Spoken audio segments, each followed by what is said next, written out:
Quoting President Trump, it's really big news, referring to a primetime address he'll deliver this evening at the White House.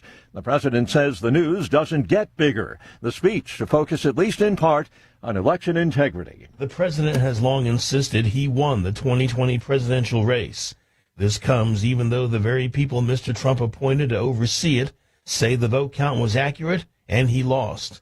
This term, Mr. Trump has appointed people who support him on this issue. He's also launched a review of the 2020 voting. Correspondent Andrew Stewart says the president may also address reports of foreign interference in the 2020 election. The United States stepping up its attacks on Iran, hitting targets farther north. American forces also fired on a ship accused of trying to break the U.S. naval blockade. The U.S. wants to keep the Strait of Hormuz open. The U.S. says it's targeting Iran's ability to threaten shipping in the waterway. In this latest round of strikes, Iranian media reported that a children's cancer hospital was evacuated after several missiles landed nearby. Washington has also reimposed a naval blockade on Iran and said it disabled an empty oil tanker that ignored warnings by firing into its smokestack. There was some positive news, though. The Iranians freed an American citizen they'd prevented from leaving the country, what President Trump called a gesture of goodwill. The BBC's Barbara Plett-Usher. Across a wide swath of the northern U.S., it's not only the heat and humidity, it's the smoke that's making it tough to breathe.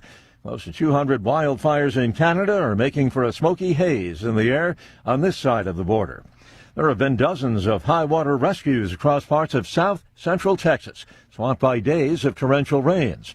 On Wall Street this morning, Dow futures are down 61 points. NASDAQ futures 131 points lower. More on these stories, townhall.com. Progressive presents the Museum of You. We begin our tour with a unique piece, a relic from the early big screen television era. Remarkable. Next, we find a juicer, which historians believe has only ever been used once. And finally, compact discs from the emo era. A rare find indeed. Some things should be history, but until then you could protect what's important to you and save by bundling your auto insurance with a renter's policy from Progressive. Progressive Casualty Insurance Company affiliates and other insurers. Not available in all states or situations. Hi, everyone. If you've been injured in an accident and think you deserve compensation, listen up. We have legal professionals standing by right now. They'll tell you if you have a case and how much it's potentially worth. Call 800-550-7800. That's 800-550-7800.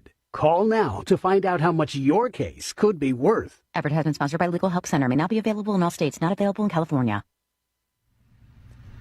It's a mixed bag of news on the U.S. economy. U.S. wholesale inflation fell from May to June on plunging energy prices, but intensifying hostilities with Iran are clouding the outlook. The Labor Department reports its producer price index, which captures inflation before it reaches consumers, dropped 0.3% from May. Compared to a year ago, it was up 5.5% in June. Gasoline prices plunged 12% in June, but are still up nearly 43% from June of last year, pushed higher by the Iran war. The June inflation numbers were lower than forecasters had expected, but inflation is still running above the Fed's 2% target. Mike Hempen, Washington. The UN says more than 500 people are feared dead after reports of two boats carrying members of Myanmar's persecuted Rohingya minority capsized in the Bay of Bengal. One boat lost contact shortly after its departure. News and analysis at townhall.com. It's a limited-time glimpse into the human side of a visionary composer, one of the giants of classical music. Visitors to Wolfgang Amadeus Mozart's hometown can see the composer and his dog in miniature as Salzburg celebrates the 270th anniversary of his birth. But they shouldn't wait too long. The Mozarteum Foundation on Wednesday unveiled 300 gold-colored statuettes of Mozart, which are less than 20 inches tall. They were designed by German concept artist Ottmar Hörl. To give the statues a human touch, Hörl depicted the composer with his favorite dog, Pimperl. The Mozart statues are scheduled to remain on display until August 30th. Keith Peters reporting. Citing what it describes as unfair trade practices, the U.S. will slap a 25% tariff on some Brazilian imports to start in 6 days. More on these stories, townhall.com. The Cats and Cosby Show. It's the top news of the day. People are out there saying, the Iranians are never going to live by it. But let me tell you something. President Trump is going to bomb them again if they screw around. Hopefully they live up to it. And if not, the pounding's coming. We're going to do it again and again and again. The Cats and Cosby Show, weekdays 5 Eastern, 4 Central on the stations of the John Fredericks Media Network. Trump is the toughest president we ever had. Well, he's definitely the best bomber. Folks, this is Crom Carmichael, CEO of Solti. I have recently turned 77 years old. I do not take prescription drugs. I have not had to take prescription drugs, and I attribute a lot of my good health to a product that I've been taking, which is the active ingredient in Solti. It's a 22% concentration of theaflavin. We did clinical trials on it 25 years ago and found that it helped lower cholesterol. We have had many, many hundreds of letters and emails from customers telling us how it has helped them not only manage their cholesterol, but lower their triglycerides and help them on their blood pressure. And I can't tell you how much I attribute to Solti for my good health at age 77. And I encourage you to go to GodzillaHeart.com. That's GodzillaHeart.com. And use the code Godzilla at checkout, and you'll get a 50% off on your initial shipment of Solti. And I promise you it will be a great help for your heart health. Thanks so much.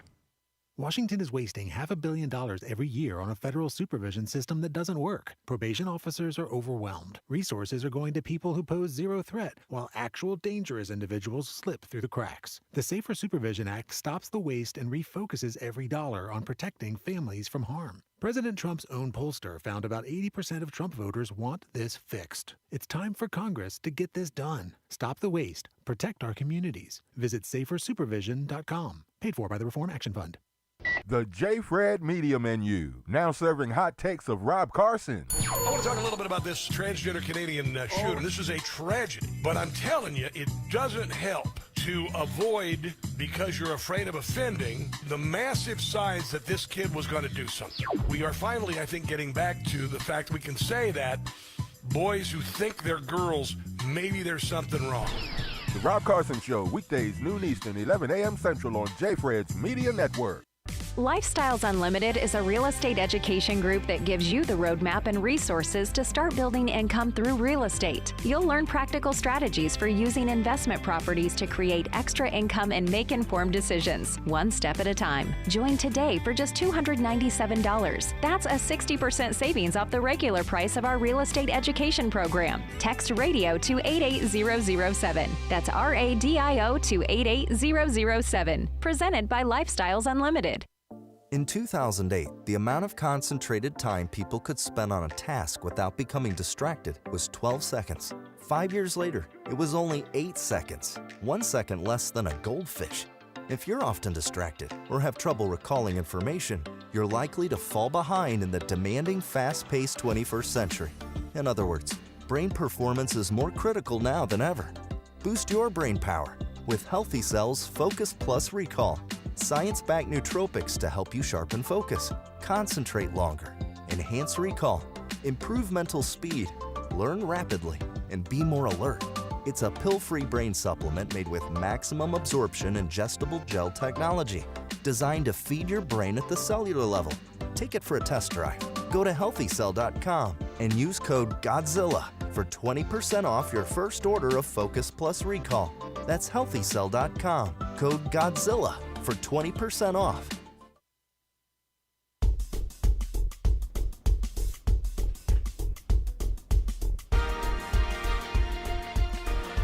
Well, happy Thursday morning, everybody. Friday Eve. We're almost there. I feel good about today. Don't you? I know it's going to be hot, but I feel good.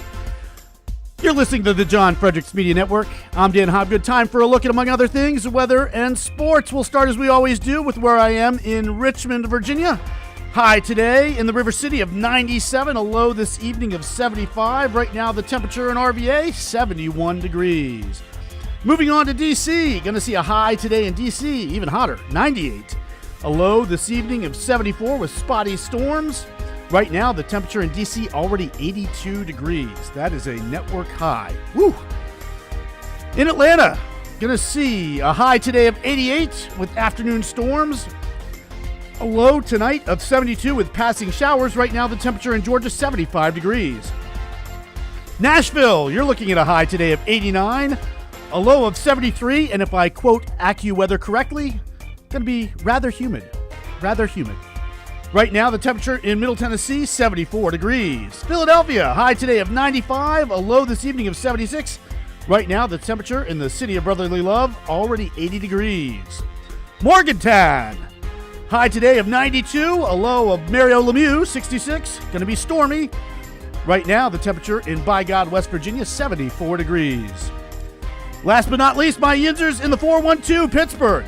You're going to see a high day of 93, a low of 65. Right now, the temperature in the Steel City, 78 degrees.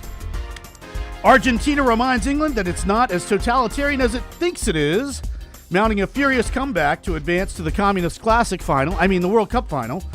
They won 2-1 yesterday. And speaking of England, the Open is underway at Royal Birkdale. Let me check the leaderboard here to see Scotty Scheffler and Bryson DeChambeau one stroke back at 2 under par. Bringing you today's weather and sports update is the Godzilla Wins radio show. For the best insight, analysis, and picks, watch and listen to Godzilla Wins Saturday mornings from 9 to 11 all across the John Fredericks Media Network. Plus, to get John's daily sports picks, you know what to do. Go to GodzillaWins.com. Once again, that's GodzillaWins.com. And now for a few words to the wise. Just yesterday I was telling you that the 9th Amendment is the most important amendment in the Constitution, and why that's so. Yet, what if I told you today that, in point of fact, the amendment is completely redundant, given what the most important overall passage of the Constitution states? It's true, but it's also true that all of the other amendments are, at best, redundant based on what this key passage states. In fact, the same is true of every other passage in the Constitution, period, relative to this key passage, which in turn renders every legislative statute, judge's decision, executive order, etc., redundant at best too. That's how meaningful, how pregnant the passage in question is. Of course, this passage is hiding in plain sight. And what I've been teasing here just so happens to be the Constitution's very first sentence, otherwise known as the preamble. Essentially a mission statement for our government, the preamble is the most fundamental statement within our fundamental statement of law. And where the Constitution is unclear or contradicts itself, and occasionally it is, and it does, the preamble offers corrective guidance. The preamble reads as follows.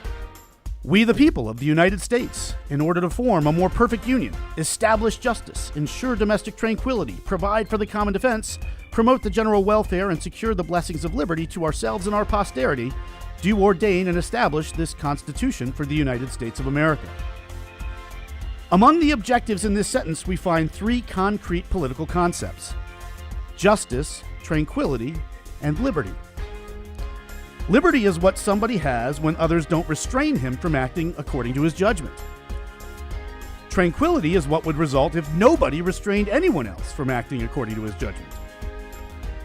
Justice, lastly, is the idea that people deserve to be treated based on how they conduct themselves. Ergo, somebody who respects his neighbor's personal latitude deserves respect for his in return, while somebody who doesn't respect his neighbor's personal latitude deserves to be subject to reciprocal encroachment. In essence, a commitment in the preamble to these 3 concepts is a commitment, surprise, surprise, to the ideology of individualism and individual rights. Now, for the preamble to be logical and consistent, what its more esoteric phrases, a more perfect union, the common defense, and the general welfare, must allude to and prescribe is abidance to individualist philosophy. Individualism, the framers effectively asserted, is the essential ingredient to a more perfect union, the basis for the common defense, and that which best promotes the general welfare. The preamble is the Constitution's ace of spades, trumping everything else in our law. And the statement serves as the perfect complement to the Declaration of Independence's vision for America. As grateful as every freedom-loving American should be for the subject of yesterday's Philosophy Minute, every American should be even more grateful that the preamble reads what it does, and where and how it does. We'll pick up here tomorrow. Until then, this has been Dan Hobgood for the John Fredericks Media Network. Outside the Box with the Ox is next, followed by The John Fredericks Show. Stay tuned, everybody. Out of the shadows rising from the ashes of his once glorious life, the great Phoenix, Joe Biden. Since I left the presidency, I've had a lot of people ask me, Joe, what have you been doing? I've written a book about my time as president. It's coming out in November, and it's available for pre-order now. What? Did he mumble November? The suspense is palpable. What will we learn? Who shot JFK? The truth about UFOs. The first day of my vacation, I woke up. Then I went downtown to look for a job. Then I hung out in front of the drugstore. Will it be a pithy novel of captivating enchantment narrated by the Pence's family pet rabbit Marlon Bundo? Do you like green eggs and ham? I do not like them, Sam I am. A coloring book. So much advanced speculation. Assuming within hours of its release, we'll see it appearing ubiquitously in those random little mini libraries atop poles staked in the front yards of Democrats' houses all over the country. Well, he could incorporate Supreme Court Justice Sonia Sotomayor's strategy for book sales, mandating each group he agrees to speak to all buy a copy in advance. Then there's the movie rights. And that's where the big bucks start rolling in. Good sport here for sure. But back to the opening statement. Since I left the presidency, I've had a lot of people ask me, Joe, what have you been doing? Thinking outside the box? No, we haven't. Nobody has. Like, not at all. Here outside the box with the Ox in the Eastern Time Zone and now in West Virginia on the John Fredericks Media Network. John Fredericks. It is the most egregious thing I've seen in a lifetime. President Trump. The whole thing is ridiculous. When politics start getting wild. They want to have every single thing that you don't want. Raise taxes, men and women's sports. They're going to open up their border. Trump hits the speed dial. Thank you for calling in on such short notice. You came first, John. Wake up with the John Fredericks Show weekday morning, 6 Eastern, 5 Central on JFMN.TV, the massive J-Fred radio network, and all across the socials. You came first, John. Thank you very much, and you do a great job. Right now, download the new WV Sports Nation app from the Apple Store or Google Play and get the entire Mountaineer sports world in the palm of your hand. Right now, get notified when new stories drop about your favorite Mountaineers teams and athletes. Download the WV Sports Nation app right now. Get updates on next level Mountaineers like Weatherholt and Joe Mazzulla. All that and more right in your pocket right now. Download the new WV Sports Nation app from the Apple Store or Google Play. Download the app right now.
Live from the studios of the John Fredericks Media Network, it's the John Fredericks Show.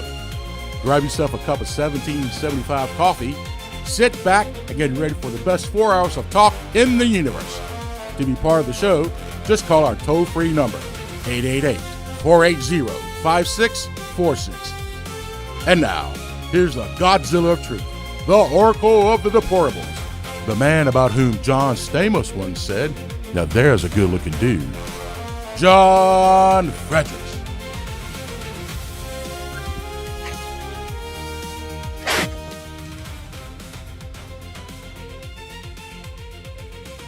Well, here we are back in Washington, D.C.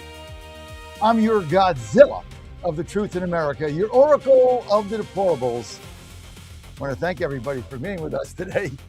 We got quite the show coming on today. I tell you what, we have been action-packed all week. Just got back from Pennsylvania last week. I still got my tag on here that I got to take off from the event, the Pennsylvania Defense and Innovation Summit, which was absolutely fantastic. I tell you, this guy McCormick, I got to take all these badges off here, right? This guy McCormick is something else. I've never seen anything like this. What this guy can put together, lickety split, and it was unbelievable. There was so many people there, and of course Trump, was at 10 yesterday. Absolutely fantastic at the summit. So I want to thank the president for coming. Did a couple interviews, and it was just awesome. Everything he did was awesome. It was just a great event. I want to thank Dave McCormick. I want to thank our sponsors, Jared Coleman, Dan Muser, Congressman Dan Muser, 9th District, Senator Jared Coleman from the 16th District in Pennsylvania, Lehigh and Bucks County. Thank you, Jared, for doing that. He's in a tough re-election. And also my good friend Mike Barley at Pace-O-Matic made that possible. I want to thank Mike Coleman and my team, Dan, for what they did. And we just had a great 2 days. Everything was perfect. And I want to thank Doug Collins for coming on, short notice, Kelly Loeffler for being with us, and all of our guests. So it was just a great 2 days. Today we got a press briefing at the White House at 1 o'clock. So Mike Coleman and I are going to be heading over there. And then we're going to be going to Colonial Downs, where I'll be tomorrow. So action-packed, rolling. But it's great to have you with us. Today, I'm more optimistic than ever. The economy is absolutely booming. I think somebody asked me last night, what do you think is going to happen, John? Forget the optimism. Forget, you predict everything right. Forget all that. What do you really think is going to happen? And I was very candid. I said, I believe we're going to win the House. We're going to win with a 2-seat majority. It's going to be very, very close. But we're going to keep the House, and we're going to gain a seat in the Senate. That's what I think. I mean, these people are nuts. The country is not at this time ready for a Marxist, jihadist, communist takeover of the nation because gas was $3.95. It is just not going to happen. And that's what it gets down to. I mean, you heard it yesterday from Cabinet Secretary level SBA Administrator Kelly Loeffler. I thought she was great yesterday. She said, under Biden for 2 years, inflation was 9% and gas was $5. No, nobody said anything. It was transitory. It was all going to come down. It was transitory. He spent billions and trillions of dollars we didn't have. Now we're still trying to grapple with that. Look, people don't care what Biden did, but they care what's happening now. And the job creation in this country is unbelievable. It is beyond the pale. And why are these jobs getting created? We're hiring again. Why are these jobs getting created? Why do we have a record number of small businesses opening up every single day? Why? You don't open a business if you think you're going to go bankrupt. You open it because you think you have a plan and you have enough consumers or users or clients or something in order to make your business work. That's the American dream. I said this yesterday. Michael Coleman, who's with me this week, it was unbelievable. We were just talking, and I said, how was your wife's birthday? Great. What did you get her? He said, I got her an LLC for when she's ready. I mean, think about that. That was his birthday present to his young wife. I set you up an LLC so you can be part of the American dream, so you can run your own business. I set it all up. That's my birthday. I paid for it. I set it up. Here it is. Got a name. You're the owner. That's my birthday present to my wife. Think about that. Think about the number of companies opening up all over the country, and think about the number of jobs, the job creation. The majority of these coming from small businesses. And Kelly was right. All we hear about is, this company laid these people off, that AI, that's all nonsense. None of it amounts to a hill of beans. Small business is driving this economy. Consumer confidence is up. And that is why I'm so bullish. Look, I got a great show for you today. I want to take your calls. I want to know what's going on. And we got Elaine Parker coming in today. Should we talk about jobs with Elaine? Right? But then we got, is Dan coming out? I don't see him on the show. No Dan? What's up with that? We got Representative McCormick is going to be with us at 7:35. Thank you. Now, here's one of my favorite guests in studio, Curtis Leggett. I'm sorry, Curtis Leggett. This is not Leggett. Curtis Leggett is going to be with us. He's the president of the NAB, National Association of Broadcasters. He's going to be here live. So we're looking forward to that. And they had a big event this week lobbying for my AM radio in every car bill that still is stuck in Scalise's top drawer because he's getting money from GM. Unbelievable. He's going to be here. Oh, Marsha Blackburn is joining us at 8:35. The DC Dispatch at 9. And guess who's on the DC Dispatch? Oh, shocker. Guess who's coming on? Chairman, RNC. That's right. The chairman of the Republican National Committee, Joe Getters, is going to be with us at 9:05. I'm sorry, Joe Gruters at 9:05. So that's going to be fun. And then one of our candidates, Nelson Rimsayer, at 9:35. So this is, I guess, the same Republican National Committee. This guy's coming on with the DC Dispatch. I guess this is the same one that Patrick Mara, my chairman, is going around town saying that I'm banned from the RNC. Really? Let's see. I got the chairman coming out with the DC Dispatch. You know what? If you want to be an idiot, I can't help you. I really can't. Morons, I just can't help you. Such a colossal waste of my time. Looking forward to the Dallas convention. Already booked my hotel. Hopefully there's going to be a media row. Got to check that out. Haven't heard anything, but let's go. Let's get this thing rolling. Let's get ballots and boxes. Let's get maps, ballots, and boxes. And let's win this election and save America. So that is going to be fun. Got a great show lined up for you today. Be at the White House at 1. We'll give you our update there. Michael Coleman's going to be with me there. Let's see. We got a lot to go over today. Let me start with our Dan. I'm going to start. I'm going to start, Dan, with. I'm going to start with our Bible quote of the day. Every day I say, Dan, when I send him my rundown, I know Dan's kind of an agnostic, so I'll leave him alone. It's all good. And to each his own. We have religious freedom in this country, so it's all right, Dan. I love you. But every day I send Dan in my rundown a Bible quote of the day. I don't know, just to inspire him a little bit, maybe get him to read into it a little bit, just trying to help him out, because that rundown only goes to one person, Dan Hopgood. Doesn't go to anybody else. It's just Dan. Not like I'm sending it out to 6 people. So here's the quote of the day I pulled from Ephesians 6:13. Therefore, put on the full armor of God, so that when the day of evil comes, you may be able to stand your ground. And after you have done everything to stand, you will be righteous. What a great quote that is, right? Because the full armor of God will protect you from the evil one, who is always after you to do something bad.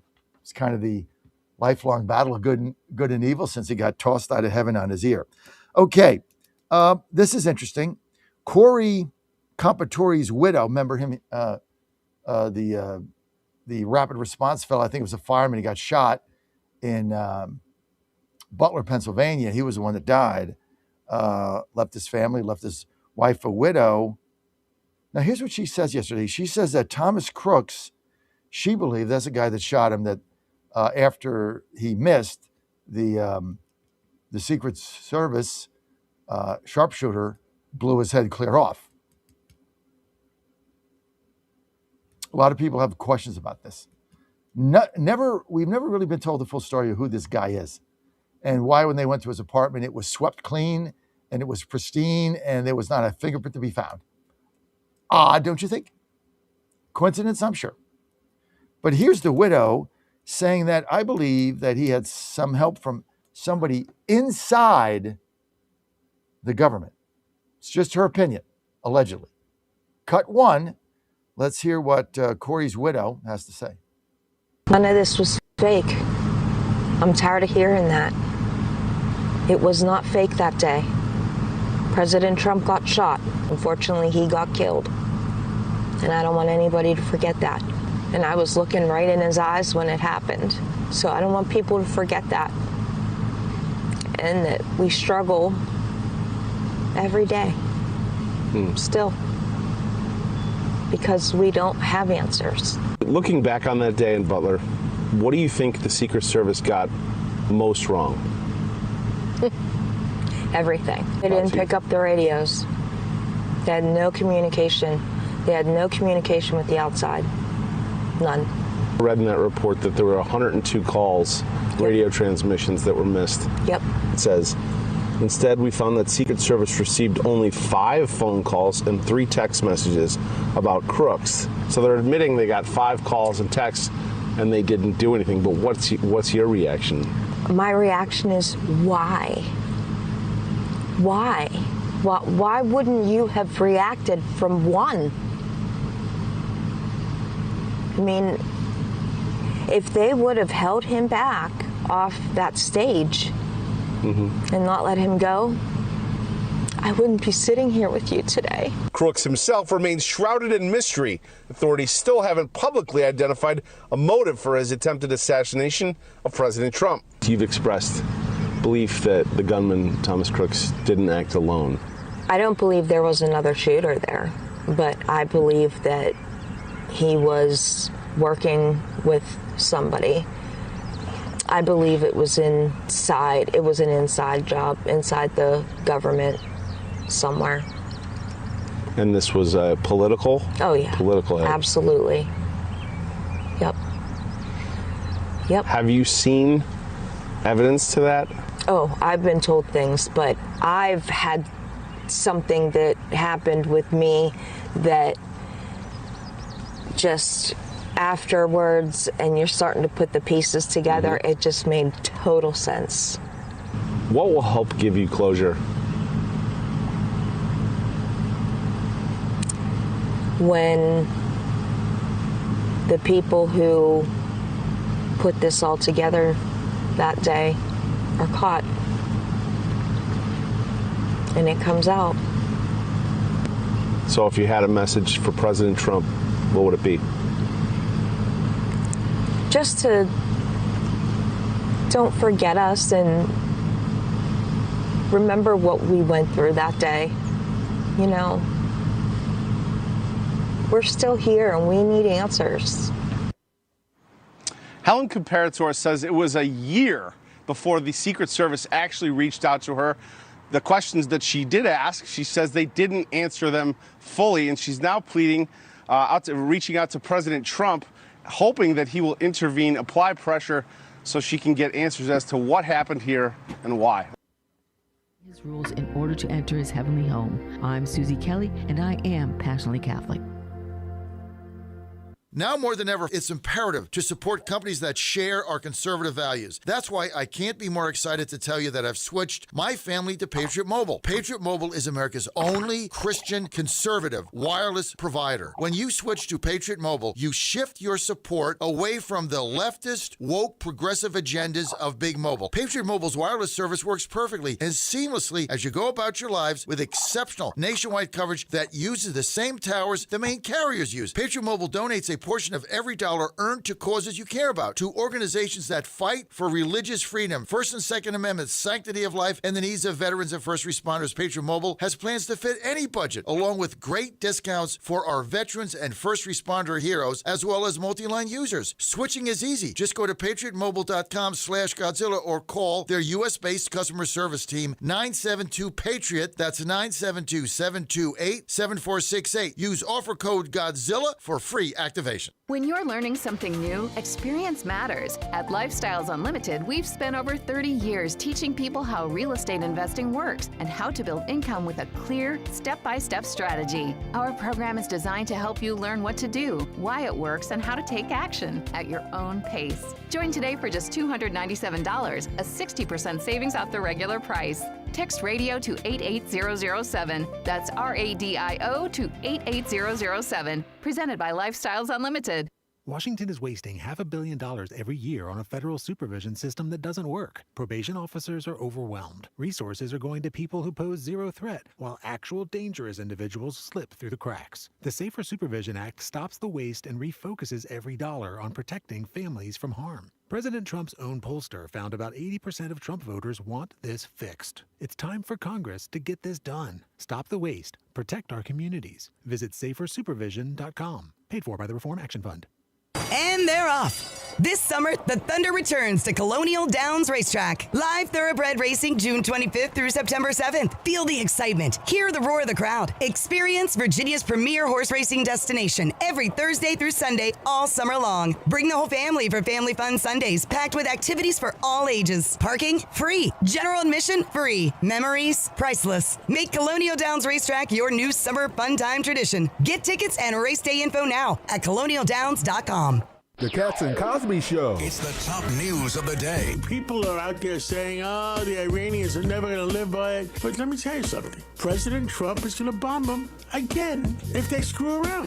Hopefully they live up to it. And if not, the pounding's coming. We're going to do it again and again and again. The Cats and Cosby Show, weekdays 5 Eastern, 4 Central on the stations of the John Fredericks Media Network. Trump is the toughest president we ever had. Well, he's definitely the best bomber.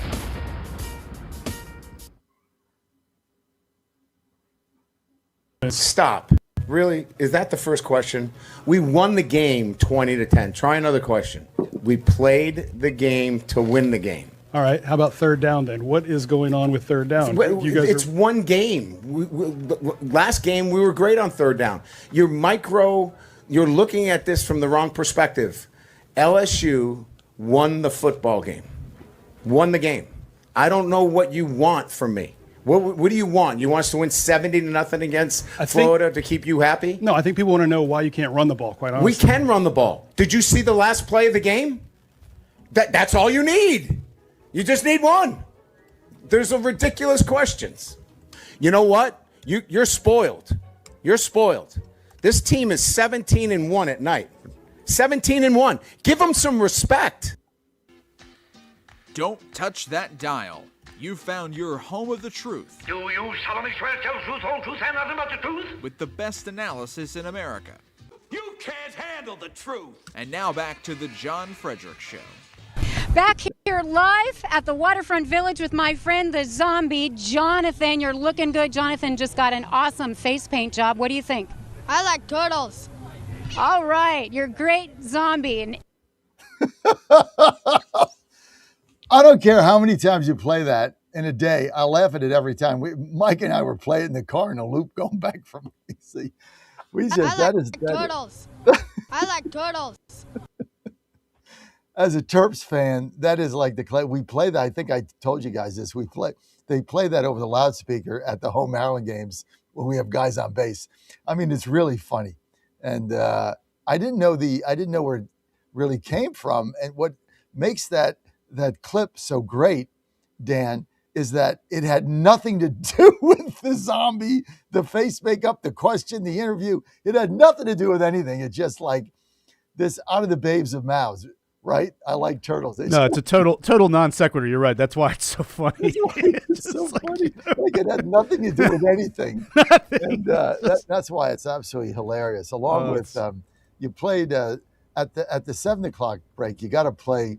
What was it, Coach Hawkins? That went crazy. Oh yes, yeah, okay, I got that. Yeah, we'll do that. But you got to find. We got to get some. I want to get some. So, well, on the basis of the I Like Turtles, I want to find a few sort of infamous YouTube videos, just stuff like that from the internet. But also, I want to get the play-by-play call of Brett Favre's interception from the NFC Championship game in 2009. Down in the Superdome. Do you remember that? And the play-by-play guy just went crazy. Yes. For Minnesota. I think that would be a great one. Yeah, when he basically threw the game away. This is for the Super Bowl. What are you doing? Yeah, that was good. It's like, and get some. You got to get. There must be some Deion Sanders clips. Yeah. Colorado. There's got to be some of those. And there's a bunch of Bobby Knights, but you got to edit half of it out. So. Right. Yeah. I was shocked when I looked up Bobby Knight how few I found. I was like, this has got to be a treasure trove, and it really isn't. it's not as much as you would think. You're like, oh, there've got to be 100 of them. No, there's like maybe 2 or 3 that are usable. But yeah, it's. Well, we got so many of those, but find like 4 more. Just find 4 more coaches rants because they're just hilarious. And of course, the one the infamous one, more Dennis Green, and we let him off the hook. They were who we thought they were. They definitely make our day. But find me some more in your spare time because Mike's going to be with me all day. So you got to work all day anyway there. You got to stay there, right, to run the 5 o'clock show. So you might as well just do something productive. Right. I can't believe I said that, Dan. I'm just, I'm kidding, right? Oh my goodness! Well, I hope that the philosophy minutes continue to please folks out there. I'm trying to work pretty hard on those every day. If they don't like them, you'll be the first to know, Dan. That's true. That's true. Our audience is not shy about saying what they think sucks. Like there's no shyness going on here. So. I guess no news is good news in that regard. I guess so. Like, all right, if it sucked, they'd be saying, Dan, it sucks, stop. So don't worry about that. Let's go to the bullpen. Yeah. The Corey Competor's widow saying that she believes this was an inside job. Don't you find that odd, people, that we've found nothing about this guy? Nothing. There's been nothing. And I really think Trump needs to get to the bottom of that. Okay, now, as you guys know, I was not a fan of Lindsey Graham's sister being appointed to the Senate seat. I was not a fan because the U.S. Senate, the Republican conference, does nothing anyway. And I thought that this just was an unserious move in a very serious time. Now, here she is. She's sworn in. Now, she's a U.S. senator, okay? You owe it to the people.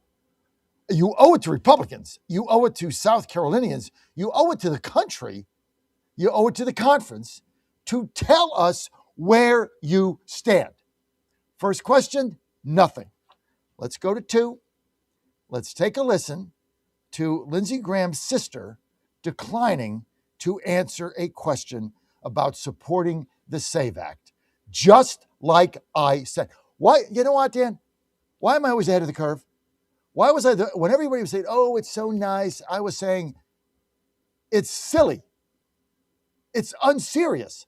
The country is hanging by a thread. The SAVE Act doesn't pass, they're going to steal another election. That's all they do is steal elections. They're going to steal another one. And here we are once again with our finger up our butt being soupy sales. It's really what this is. And I said, we don't know how she's going to vote. She hasn't said anything. I know how Pam's going to vote. She's going to vote for the SAVE Act, get rid of the filibuster, get rid of the parliamentarian, get it passed, jam it through. That's my Joan of Arc of South Carolina. I'm sure this is a very nice young lady. But here she is, wouldn't even answer the question. See, this is what pisses me off. And I'm right again. I'm sorry I'm right, folks. I don't want to be right. Like I was on Benny Johnson yesterday. We were talking about the Georgia ballots and how if these were fake and run through a copy machine. I said, I don't want them to find that. I hope that was not what happened because that's going to rip the country in half. I think it probably is, but I hope that the ballots were honest. They're not. You know it, and I know it. The paper wasn't folded, for God's sake. You don't need anything else. Can't get it in an envelope without folding it.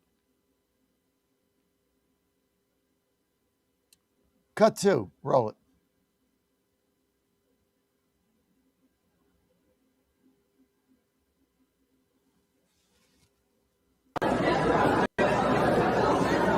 Senator, are you going to be supporting the Save America Act? Any questions?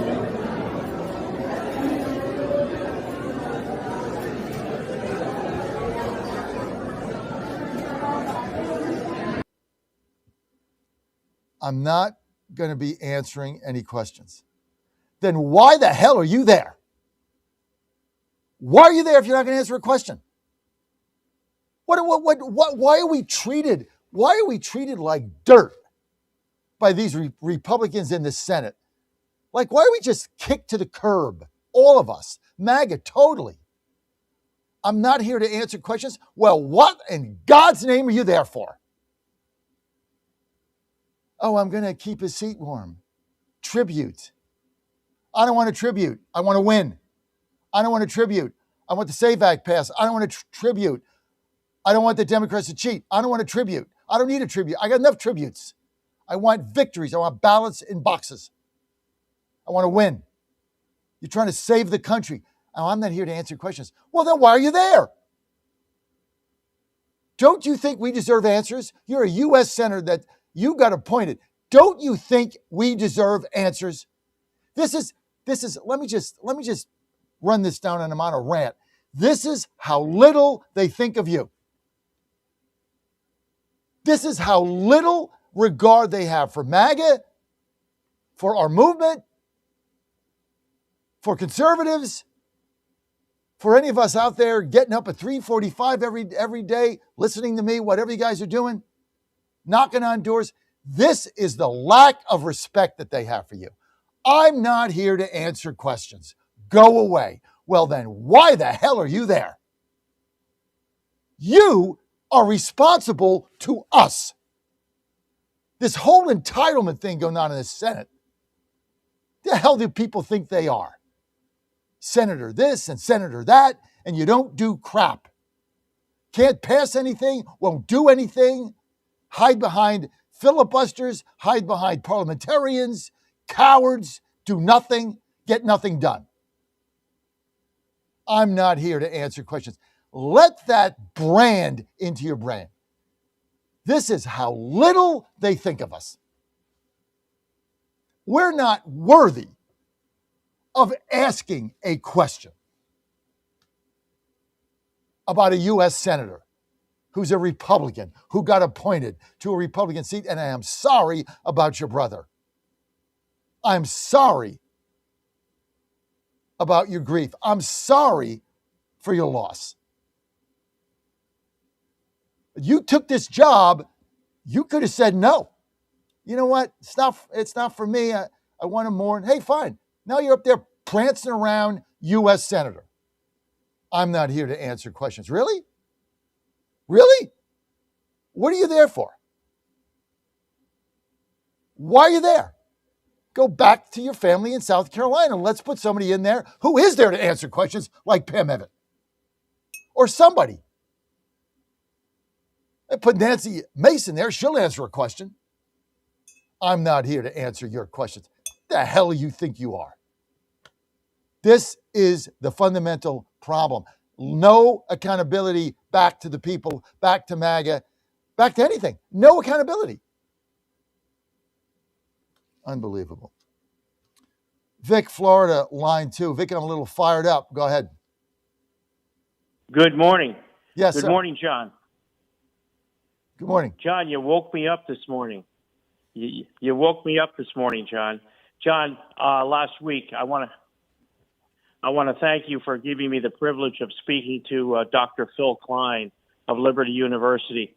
And one of the things that I mentioned was this individual, Mark Wayne Mullen. I'm a little fired up too, John. Good morning. Last week, I had the pleasure of speaking on your show to Dr. Phil Klein of Liberty University. Yep. And that was a pleasure. One of the things I mentioned was this individual, Mark Wayne Mullen, yes, who was appointed DHS secretary by President Trump, and I think he's been a disaster. I think he needs to be replaced immediately. You know that his boss is the president of the United States, who was elected by us. And apparently Senator Susan Collins of Maine made a phone call to Mark Wayne Mullen's office, and right away he unilaterally reversed the policy on pulling over cars around the country because of the shooting up in Biddeford, Maine. This is outrageous. John, you would have fired that guy in a heartbeat, and so would have I. I don't care what kind of person he is. He's got a stupid name, he's a stupid guy, and he's doing a stupid job. We've only gotten rid of 998,000 illegal aliens since President Trump came back into office. We've got at least 30 million illegal aliens in this country. We are making zero progress as far as I'm concerned, and they're just waiting the president out. And we need to replace Mark Wayne Mullen with somebody with some brains and some muscle. And I suggested Kansas Attorney General Chris Kobach. He's the kind of person that could really shake things up and get things done, and he's absolutely fearless. So I'm urging folks to email the White House and tell them to get rid of Mark Wayne Mullen. That's my message. I'm going to be real brief this morning, John, but this is a pressing issue. We cannot be sitting on this and letting it slide. The president has a soft heart. He tries to help people at times, but Mark Wayne Mullen is a failure, and now a proven failure. John, God bless and have a great day. Thank you. Thank you. And President Trump reversed that decision. Look, you got to get these people out. And look, I've got a clip here that I'm going to play. I don't have it memorized. Yeah, here it is. Well, I've got a couple of them. I'm going to do 5. And where was the other one I wanted? Yes. Okay. We're going to do 11 and 5. This is Tom Homan. Let's go to 11, Vic. Here's Tom Homan saying yesterday that he's blaming the Democrats for the ICE shootings because he said they're telling people don't comply. They tell people to resist. So if you're resisting, bad things are going to happen to you. If you resist a cop, what do you think is going to happen to you? I mean, you have chaos, right? Just a cop. That's what I tell my sons. Cop pulls you over. Yes, sir. No, sir. Get out of the car. Yes, sir. Now you have rights, right? They can't search your car without probable cause. They can't do it without your permission, without probable cause. But you can be polite, but you can do what they say. You can also answer their questions honestly. But you're chasing a guy down in the car and he's trying to run you over. Yeah, you're going to get shot in the head. I don't know what the hell you expect here. Homan, 11, nailed it. Go. Take a look. A short-term policy to make sure that the agents out there on these operations have the vehicle stop training, and do they have the tools necessary to keep safe? Here's my concern. You're exactly right. This all comes back to the Dems who are telling people don't comply with ICE. ICE is not a real law enforcement agency. Here's how you evade ICE. Now, you and I talked about AOC a year ago. She says, well, I'm advising my constituents of their constitutional rights. Don't open your door. Don't comply. You see signs at these protests, resist. And this is a problem. You need to comply with law enforcement. So here's my concern. I think Mark Wayne Mullen might have been one of the reasons he wanted to look at temporary pause. I'm scared to death because assault with vehicles are sky high. There's been a lot of shootings. I'm scared to death that one of these days, our ICE officers aren't going to be quick enough. The bad guys are going to be quicker. And I'm going to hand another folded flag to a spouse or a child. So, President Trump's clear this policy is not going away. But it all goes back to the Dems who want to continually attack ICE and tell people to evade them, tell people don't comply, tell people to resist, and tell people ICE isn't a real law enforcement agency. You and I talked about this 1.5 years ago, Laura. I said if the hateful rhetoric didn't stop, there will be bloodshed. And I'm saying it right now. There's still going to be more bloodshed unless they shut their mouth. I mean, he's absolutely right. See, this is what the libtard fake news media is not going to tell you, right? You tell them to resist, they resist, then they put our guys in harm's way, then bad things happen and they die. Well, if you're not resisting, you're not going to get killed. If you're not trying to speed your car away or run an ICE agent over, you're not going to get killed. You're just not going to get shot indiscriminately, right? If you're running across a freeway to get away from ICE and you get hit by a semi, well, all you had to do was comply with the officer's direction and you'd be alive today. Now you'd be deported because you shouldn't be here because you're illegal. Unbelievable. It can't go on this way. Bannon's right. You can't have two countries. And that's basically where we're heading now. All right, let's get to Homan again. This is going to be 5. Cut 5 here. Let's get to Homan again. Here's what Homan said, which we've been saying the whole time. Well, these are their future voters. What do you expect? The Democrats don't want any of them deported. They're their future voters. And now Harmeet Dilling is finding thousands of these illegally on the voter rolls, as we knew was happening. Unbelievable. The whole country is a joke. led by Lindsey Graham's sister. Let's go to 5. The results of that investigation, but we got a lot of Americans abused, dead, and displaced from the workplace because of illegal aliens, and Democrats don't care. But we want the facts on this. Democrats don't care about Sheridan Gorman's facts or Stephanie Minter's facts or any of the other young women who have been abused by illegals. All they say, Tom, is, oh, well, illegals commit less crime than American citizens. To that you say? They don't want us to arrest their future Democratic voters. That's what they believe. They let millions of people in this country release from the country illegally, by the way, because they think the next Democrat administration is going to award amnesty to who they think is future Democratic voters. We're ruining their long-term plans. This is all about future power. It's not about security of the homeland. It's not about making our streets safe again, which President Trump is doing every day. Every criminal alien we take off the street makes this country safe again. Every illegal alien, non-criminal, that we take off the street sends a message to the whole world. There's no free giveaway here anymore. You enter the country illegally, you're going to be deported, you're going to be detained, you will not be released under President Trump. That clip we should play that. Save that, Dan. We almost have to play that every day between now and November, because Homan in 60 seconds nailed it. Save that clip, Dan. In 60 seconds, Homan nailed the whole thing. They open the borders. They want future voters. That's their power base. They know if they can keep them here and a Democrat administration comes in with Democrat majorities in the House and Senate, they're going to pass amnesty in one day, and they're all going to be able to vote, and that is their future power. Because without that, they can't win, and they know it. Understand, they cannot win. Once the census comes and we don't count them, and the South gains another 15 seats, right? And you get the 2 seats in Mississippi and the seat hopefully in Georgia.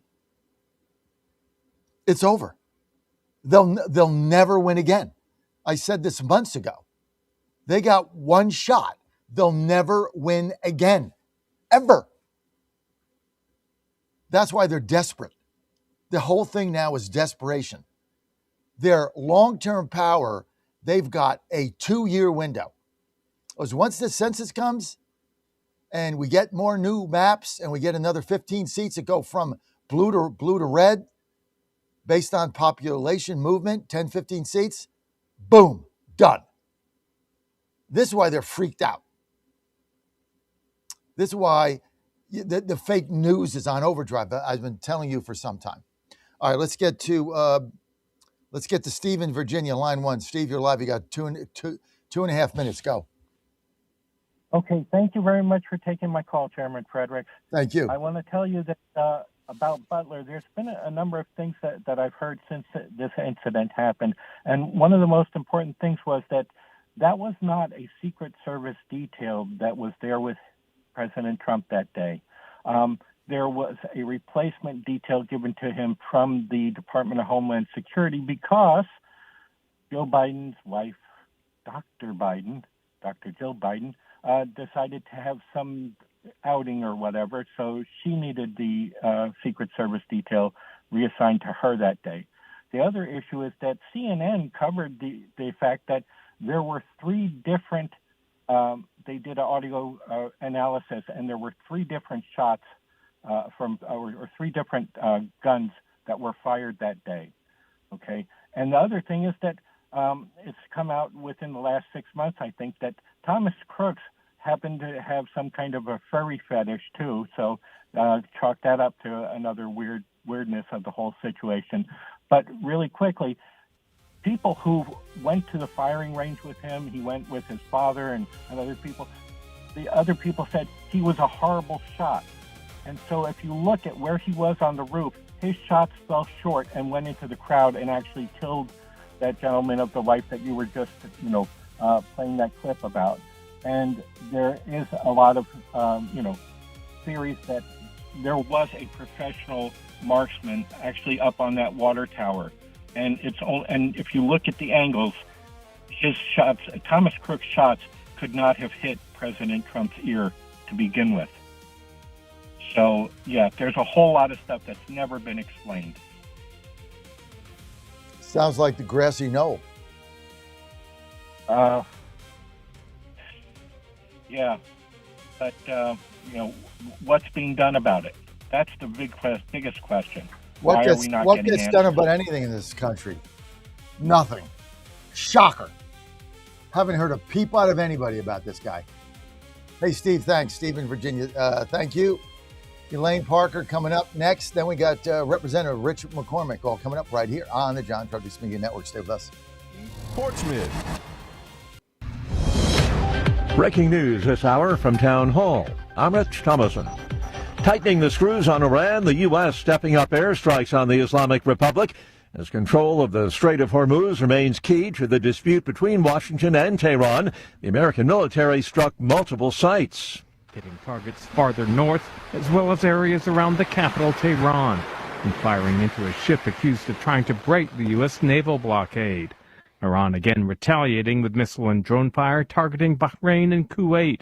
Tehran says U.S. strikes have killed more than 35 people in recent days and wounded more than 300. I had to take tough action because they did not obey what they're supposed to obey. I mean, they just didn't do it. But at the U.S. Army War College in Pennsylvania Wednesday, President Trump insisted Iran is looking to strike a deal. That interim deal to end the war appears to have been shredded. I'm Ben Thomas. The president addresses the nation this evening. Primetime speech in the White House expected to focus, at least in part, on election integrity. It's really big news. It's really, really big news. And our country has to shape up. But that's what we're going to be talking about Thursday is it doesn't get bigger because without free and fair elections, you don't have a country. We'll be discussing other things too, but it's going to be a very big announcement. There have been dozens of high water rescues across parts of waterlogged south central Texas, flooded by days of torrential rains. Across the northern U.S., you can add choking smoke to the heat and humidity smothering a vast area. Close to 200 wildfires in Canada, filling the air on this side of the border with a smoky haze. On Wall Street this morning, stock futures are mixed. The Dow futures up 108 points, while the Nasdaq futures are down 185 points. S&P futures off 13. More on these stories, townhall.com. Diabetes, high blood pressure, anxiety meds, everyone's on them. If you're a 50-year-old male, maybe a bit porky, and you may even have type 2 diabetes, $1 million of term insurance may only cost you about $200 a month. Call Term Provider. Speak with Big Lou at 800-555-2085. Big Lou will find a term life policy for you even if you have type 2 diabetes, are overweight, or have high blood pressure. Term Provider has helped thousands of people like you who think they can't afford term life insurance. To buy $1 million of affordable term life for you, all you need to do is call Big Lou at 800-555-2085. Lou will make sure the scales are tipped in your favor. Call 800-555-2085. Big Lou will answer your call and work to fit you into a term life policy that you can afford. Remember, Big Lou's like you. He's on meds too. Call 800-555-2085 or biglou.com. Deep in the rainforest jungles of the Democratic Republic of Congo, researchers have found something new. It's a new species of monkey. This search started with one blurry photograph of an unusual-looking monkey taken nearly 20 years ago. That led scientists to set out with cameras, microphones, and genetic tests that have now confirmed that this primate with black fur and pinkish-orange lips is a distinct species. Its bright facial colouring could be a visual signal, perhaps to help attract a mate. The monkeys also have a unique call to announce their presence in dense forest. The team chose the Latin name Colobus congoensis in recognition of the natural diversity in DRC. They hope that now the animals are officially a new species, they can be formally protected. The BBC's Victoria Gill. France's National Assembly has given final approval to a bill allowing adults with incurable illnesses to receive lethal medications. News and analysis at townhall.com. In Washington, D.C., the Reflecting Pool saga goes on. An Associated Press team viewed the Lincoln Memorial reflecting pool from the Washington Monument and spotted the color change from American flag blue to gray. The pool was drained and debris was removed after Independence Day fireworks. Trump's renovation project has faced setbacks, including algae blooms and peeling paint. The project's cost soared from $1.5 million to over $16 million by June. Trump blames vandals for the problems, while critics point to poor repair work. Several people face charges for allegedly damaging the pool. Haya Panjwani, Washington. More than half of House Democrats have voted to strip $3.3 billion in U.S. aid from Israel. Yesterday's 104 to 314 vote was not enough needed for passage, but it does demonstrate a deepening divide among Democrats in the aftermath of the war in Gaza. More on these stories of townhall.com. It's finally here, our second annual mega sale. This sale only comes around once a year, so take advantage of the best offers ever while you can. For example, save 50% on our Giza Dream bed sheets, as low as $29.98. And for the first time ever on TV, MyPillow mattresses and MyPillow mattress toppers, as low as $99.98. And you save 50% on our Lux Pure 6-piece towel sets, regular $69.98, now only $39.98. And our best-selling standard MyPillows, regular $49.98, on sale for $17.98. Wait on it, mega sale only $14.98. But wait, there's more. To make the mega sale even more special, when you order right now, your order's going to ship absolutely free. To take advantage of the second annual mega sale, go to MyPillow.com or call 800-854-0504 and use promo code Godzilla. Trump 2.0 is in full effect. How do you keep up with all the action? I'll tell you.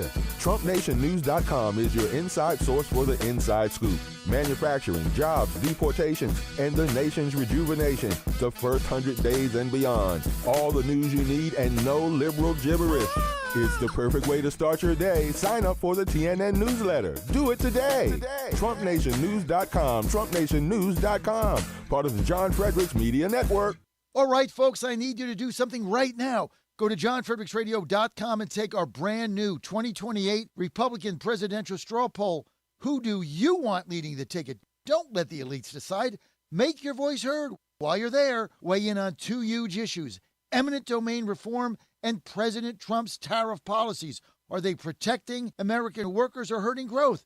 This is your movement, your vote, your voice, your choice. Go to johnfredericksradio.com right now and take the poll. The Trump administration has brought positive changes when it comes to fixing our broken healthcare system. If we really want to make America healthy again, well, that starts at home. And that's where the Wellness Company comes in. You see and hear from the Wellness Company doctors all the time, and you know their products are the gold standard for keeping you and your family safe and healthy, giving you the opportunity to make sure you're prepared for whatever happens with their prescription medical kits. Additionally, the Wellness Company offers a variety of products, from parasite cleanses to methylene blue to weight loss and so much more. Make America healthy again starts at home. Do your part and protect the health of you and your family. Live a healthier, longer, and more satisfying life. Go to twc.health/Godzilla and order. That's twc.health/Godzilla. Use promo code Godzilla to save 10% today.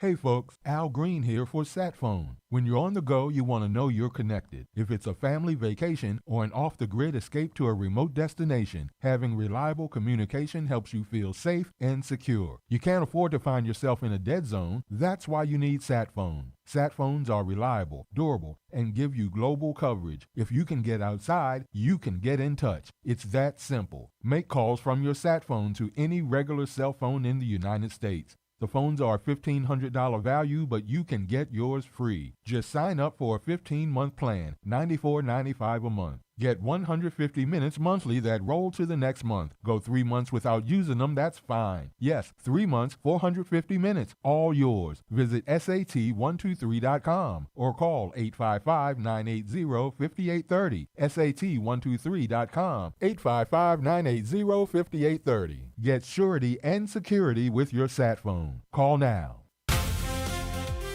Live from the studios of the John Fredericks Media Network, it's The John Fredericks Show. Grab yourself a cup of 1775 coffee, sit back, and get ready for the best 4 hours of talk in the universe. To be part of the show, just call our toll-free number, 888-480-5646.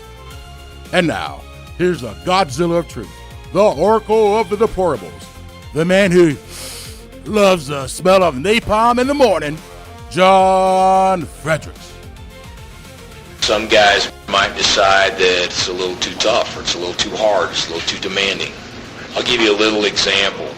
I got an anonymous letter from a parent. Said, we're just kind of bummed out this year that the boys only get 2 weeks off before they start their summer conditioning program. Normally they get 3. Well, we gave them a week at the start of the semester rather than at the end. But here's my point, okay? It's Division I football! It's the Big 12! It ain't intramurals! You got 2 weeks after finals, you got a week at July 4th, and you got a week before camp starts. That's a month! That's probably more vacation than you guys get. And we're a little bummed out that we don't get 3 weeks?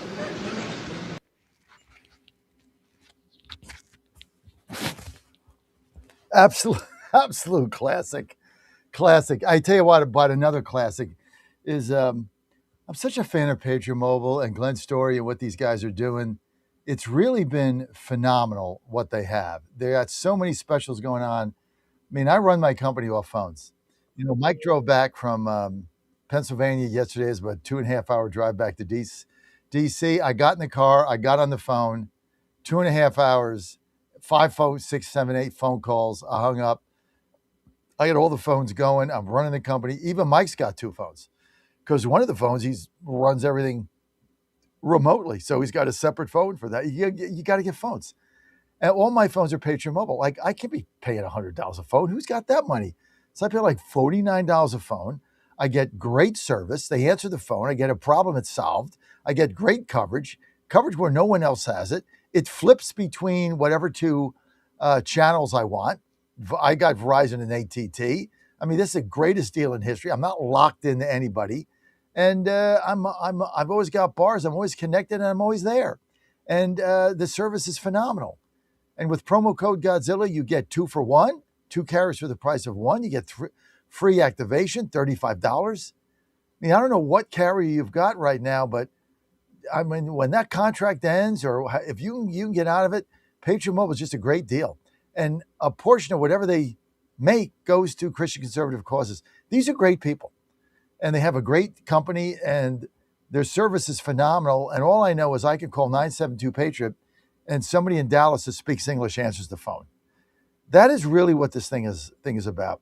Just call 972-PATRIOT, 972-PATRIOT, or you can go online to patriotmobile.com, patriotmobile.com, promo code Godzilla. Tell them John sent you. You're going to get great service. You're going to get to the front of the line. They're going to answer the phone. And when you want to switch over, everything is saved. Your phone is the same, except the service has changed. And your price goes down and your service goes up, and you get the 2 for 1, and you got all these great things going on. It's like the greatest thing since sliced bread ever for you. And all you got to do is make the switch, and everything is done over the cloud. So it takes about 15 minutes over the phone with one of their representatives. They switch everything over. Nothing has changed except your service went up, your bars went up, and your price went down. Everything else stays the same. This is going to be the biggest no-brainer in history. And big fan. So look, go to patriotmobile.com. Do it today. I know you've been putting it off. Go to patriotmobile.com, promo code Godzilla. You're going to get everything right there. Or you can give them a call, 972-PATRIOT. 972-PATRIOT. We thank Glenn Story and his team for all they've done. They're super guys. Okay, let's get to the data centers. We have on the what is it, Dan? The West Virginia Mavericks, right? The Mountaineer Mavericks, and it's interesting. You go to West Virginia, and I get all these state senators on and delegates, and they're all over data centers. Like they want to be the data center capital of the world, but other people don't want them. Now here's Kathy Hochul. Basically, who's a pawn of Mandami. Here's Hochul, the governor of New York. saying that she is putting a statewide moratorium on all data centers and said, if you want to do a data center in New York, you got to provide your own power or pay premium for our grid.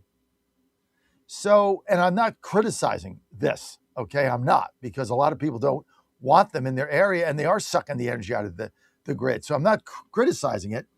I'm just saying she's got a right to do this as governor. At least she took a stand on these things one way or the other.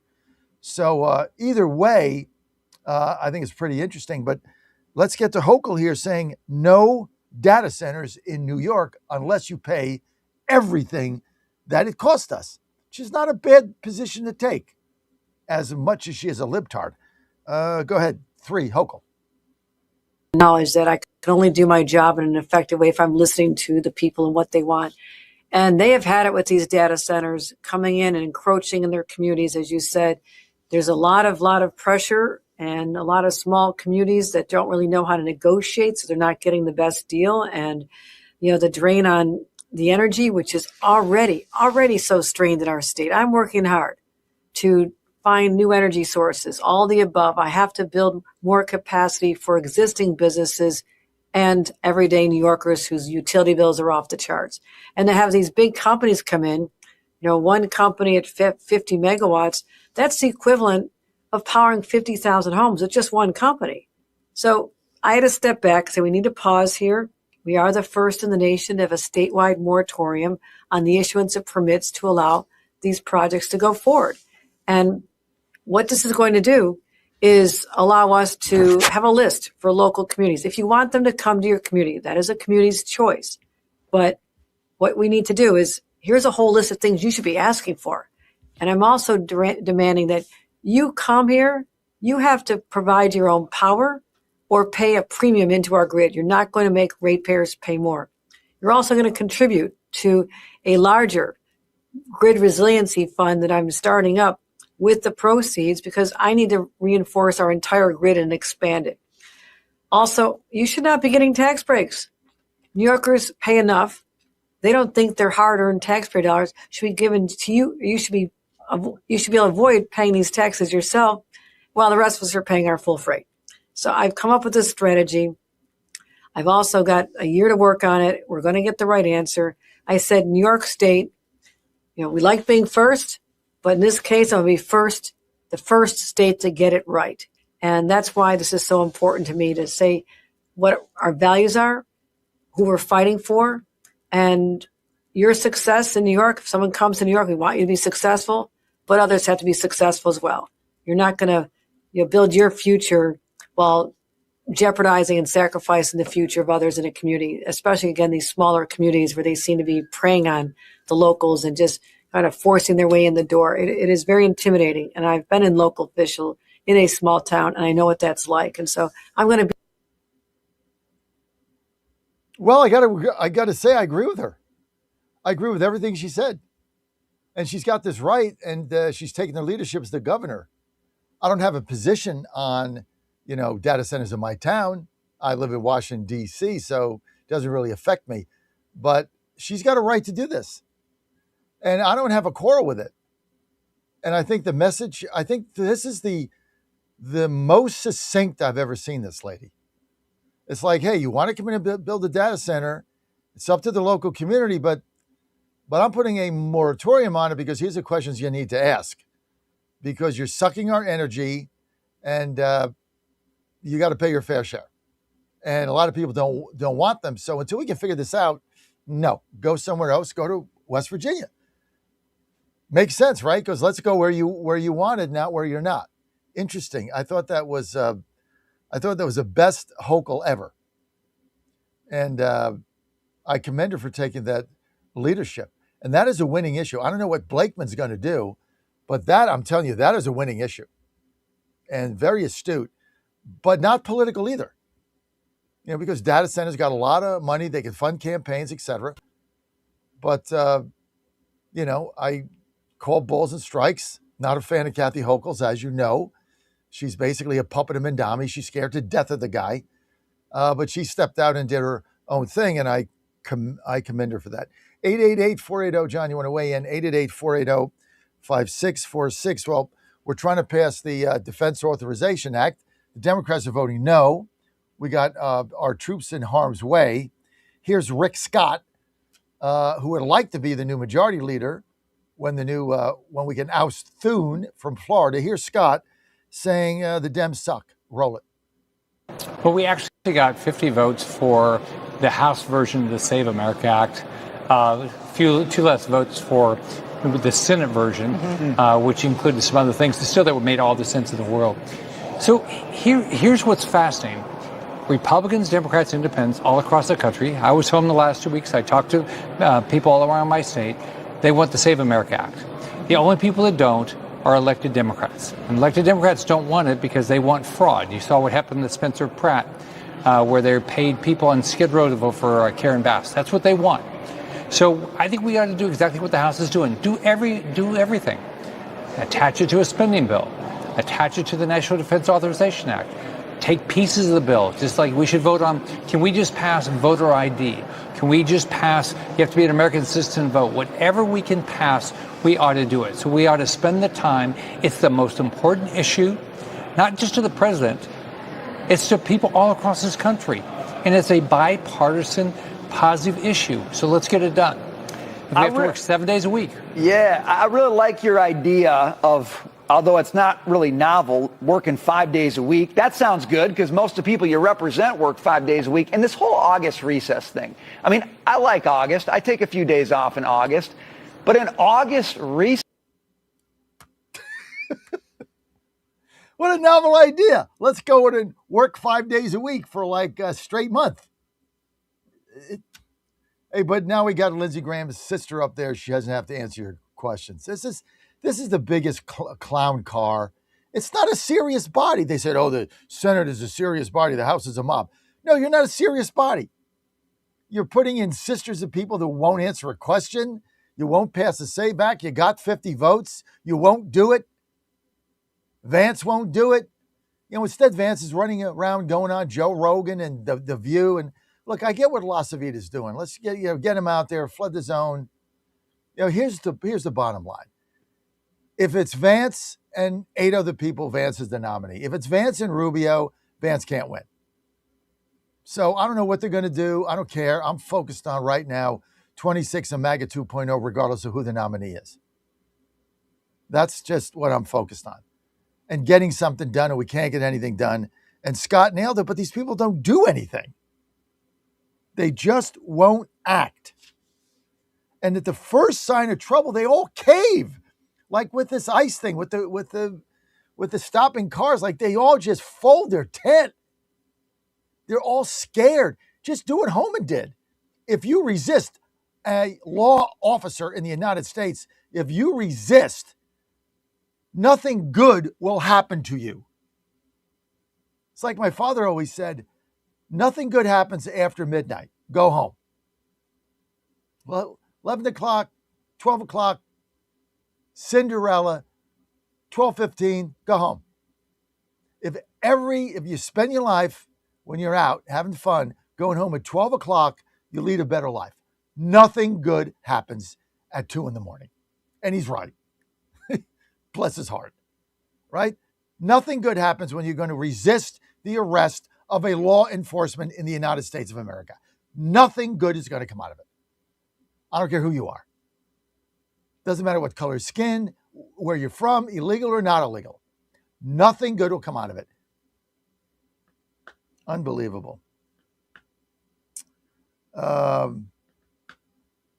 Here's John Kennedy on Trump has got President Trump has a national address tonight.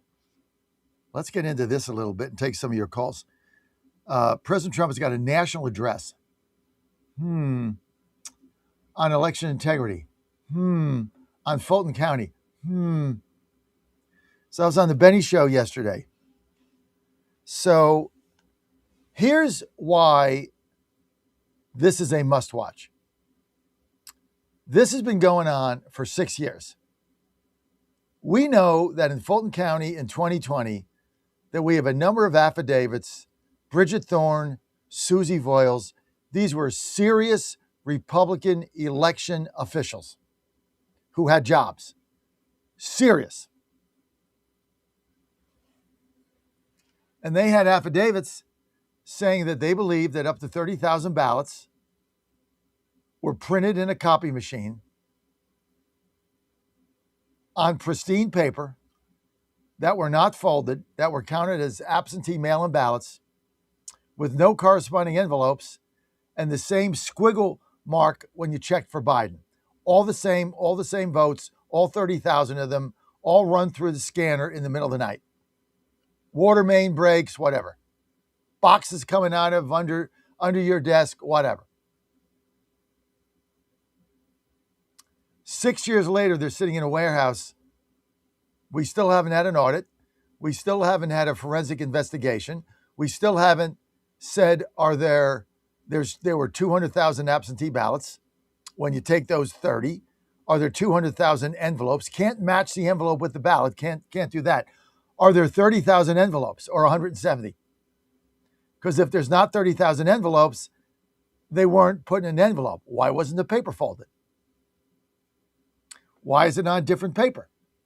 Why are all the check marks, the squiggles, the exact same? Why is every ballot the same? These are questions that have never been answered. Why, when this first came up, did Fulton County commissioners hire criminal defense attorneys that defended Ray Lewis in a potential homicide indictment at $900 an hour? Why'd they do that if everybody's innocent? Who knew? What did it? What are these ballots? And are they fake? And if they're fake, here's what it means. Not only did President Trump win Georgia, which, according to the other results, whether they were right or not, would not have reelected President Trump.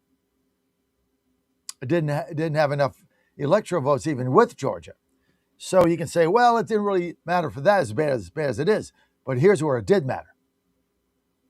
It shifted the balance of power in the country because there'd be no Senator John Ossoff. He would have lost to Perdue on the first ballot, no runoff. David Perdue would be a U.S. Senator. That would have been 51-49 Republicans. Not 50-50 with Kamala Harris breaking the tie. Guess what? Warnock loses to Kelly Loeffler. No Warnock, 52-48.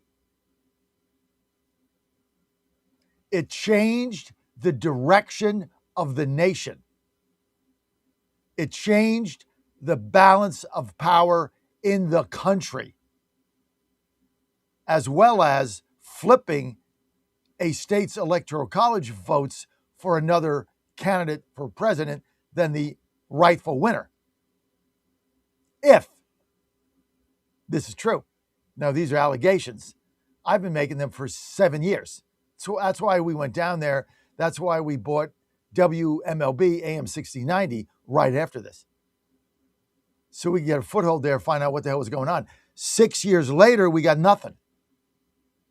Somebody didn't have standing. Every time we thought we were going to get there, the final lawsuit was Carolyn Jeffords. That's getting dragged down. We still don't have a forensic audit. Tulsi Gabbard went down there to be sure the ballots were still secure in that warehouse. I don't know what Gabbard found, but it ain't good for them. Then we got a bunch of FBI agents down there. What did they find? Now we're going to have a national address by President Trump tonight at 9:00. What is that about? Election integrity. And none of this is leaked. So they haven't leaked anything, which is in and of itself an anomaly, because every time he's going to make a speech, it ends up in, the front page of the New York Times a day ahead of time, because somebody leaks it to Maggie Haberman, not been leaked to Maggie. She's the Oval Office whisperer. So don't know what the deal is there. Don't know. But if they can get to the bottom of this 7 years later, I told Benny Johnson, he said, what do you think they'll find? I said, I'm going to tell you what I hope they find, and I'm going to tell you what I think they'll find. Here's what I hope they find. I hope they find, after an intense forensic audit, that the ballots were clean and legal. That's what I hope they find. Why? Because it's the best thing for the country if these were legit. Here's what I think they'll find. They were fake ballots, run through a copy machine, sneaked over from the warehouse where the copy machine, the printer was, sneaked over to the ballot counting operation in Fulton County, put cardboard up on windows. There was a phony pipe leak, boxes under desks. I don't know if that had anything to do with it. Didn't look good. What I think is these are fake ballots, got ran through a copy machine. Cost David Perdue his seat, cost Kelly Loeffler her seat, cost the president the electoral votes in Georgia. That's what I think. It's not what I hope. I hope they're clean. I hope we can put this to bed. There's a forensic audit, and stay with me here. There's a forensic audit, and our people say, you know what? These ballots are real. There's some queer coincidences, but, we got the 30,000 envelopes, and, the paper's the same, and, yeah, maybe, people made this squiggle mark, and it was odd that all these people voted the same exact way, and they left all the down ballots. They just voted for president, Senate. Everything else was left blank. Okay. But I don't think that's what they're going to find. I think what they're going to find is this election was stolen. These ballots were fake. They were run through a copy machine. And we got 2 senators that are frauds. That's what it's going to find. And that is going to rock the nation.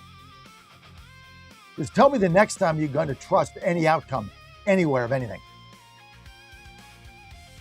This is a huge problem here, folks. Huge problem. Let's hope it's not what we think it is. I'm going to take your calls when I get back. I've got Paul in Georgia. I got McCormick coming up. Why don't we hold this here a second? Let's get to Paul in Georgia, because then we got to go to Rich. Go ahead, Paul. Go ahead. Hey, John. Yes. John, I don't know if you saw any of that, the DNI hearings yesterday, but that guy was just a very big disappointment. Here's a big shot that you would think he'd know how to answer these questions when he was asked about who won the election. Why didn't he just turn the question around and say, what do the people of this country believe won the election? Because there is a vast, a very large percentage of the people of this country believe that the election was stolen. And that is really bad for a democracy, and we need to get to the bottom of it. And time again, the courts have not allowed us to truthfully get to the bottom of this. That's the issue. This guy is another political hack, and he is not MAGA. He needs to go. We need to get somebody else in there. You know what? I didn't see the hearing. I was busy yesterday. I've got a few clips on it somewhere we'll get to, so I don't know. I'll take your thoughts here, Paul. But we're going to find out tonight. Paul, thank you for the call. Rob, New York, line 1. Rob, you're live. Go. Hey, John. Good morning. Good morning. It's like drinking out of a fire hose from you this morning, and I say that lovingly and respectfully, because what a lot of information. And by the way, that might be one of the few times I agree with Hochul, although her reasoning is not the same. Is also an admission that New York doesn't have enough power. Because that's the other part. I mean, they closed the nuclear power plant a little north of New York City, and that actually started under Cuomo. Right. That took 25% of the energy, the electricity off the grid for the New York City area, and now New York State has to buy electricity from other states many of it produced by the same fossil fuels that they want to attack. So, but we'll keep it to her point. She's right. These companies have a lot of money. They should pay for that power and not cause the electric bills for regular working folks and retired folks to go up. So I get that part. I want to also comment on like what Vic said about Mark Wayne Mullen. And, Vic brought up a good point in the first hour. But the only thing I can think about it, why they pulled back on that, they have to protect Collins' seat. Even though, as you pointed out, she's only like a 40% Republican, we can't lose that seat. I mean, we have, John Thune's point shaving. You need every Republican that we can have. We're gonna win the Collins seat. Don't worry about it. Susan Collins. She is who she says she is. Okay, she votes with us 55% of the time, but on the big issues, she's always there. But we need to win the seat. Okay, I've got bigger fish to fry than whether or not Susan Collins is voting for this bill or that bill. I need her in the conference. I need her to win. We all need her to win. I agree. 100%. And she is going to win because I don't know what the hell's going on in Maine, but they're going to nominate some absolute whack. That's what they're going to do. And they appointed the people that are doing it. The whole thing's a joke in Maine. I mean, these people appointed the party apartchicks there appointed the delegates to vote for the candidates, and they appointed the delegates that are going to vote the way they want them to vote. So the whole thing's a sham, Rob. It's a sham from day one. I agree. And then one other thing, I want to just shift gears. I don't know if you saw yesterday that or the day before that Amy Souter, as I call her, was admitting about how much, how great the violence and the threats are against the justices. And if you read through again and again, or if you listen to what she's saying, she's essentially admitting that after Dobbs, she's fearful. And this gets back to what Mike Davis has been saying for a long time. He says this often on Bannon and on other programs, that she had her cage rattled. This is a law professor with a cage rattled. You can't have someone on there. I mean, I get it. No justice should be threatened. I don't care if it's Ketanji Brown Jackson or Kagan or Roberts or Amy. I don't care who it is. We don't do that. And whoever's doing it needs to be punished severely. But you could tell by listening to her that this is driving her decisions. So get off the damn court then. If you can't take it, get off the court. Yeah, well, they're not. And she's go back to being a law professor. She's going to continue to vote with the liberals. I mean, it's just she's not a conservative.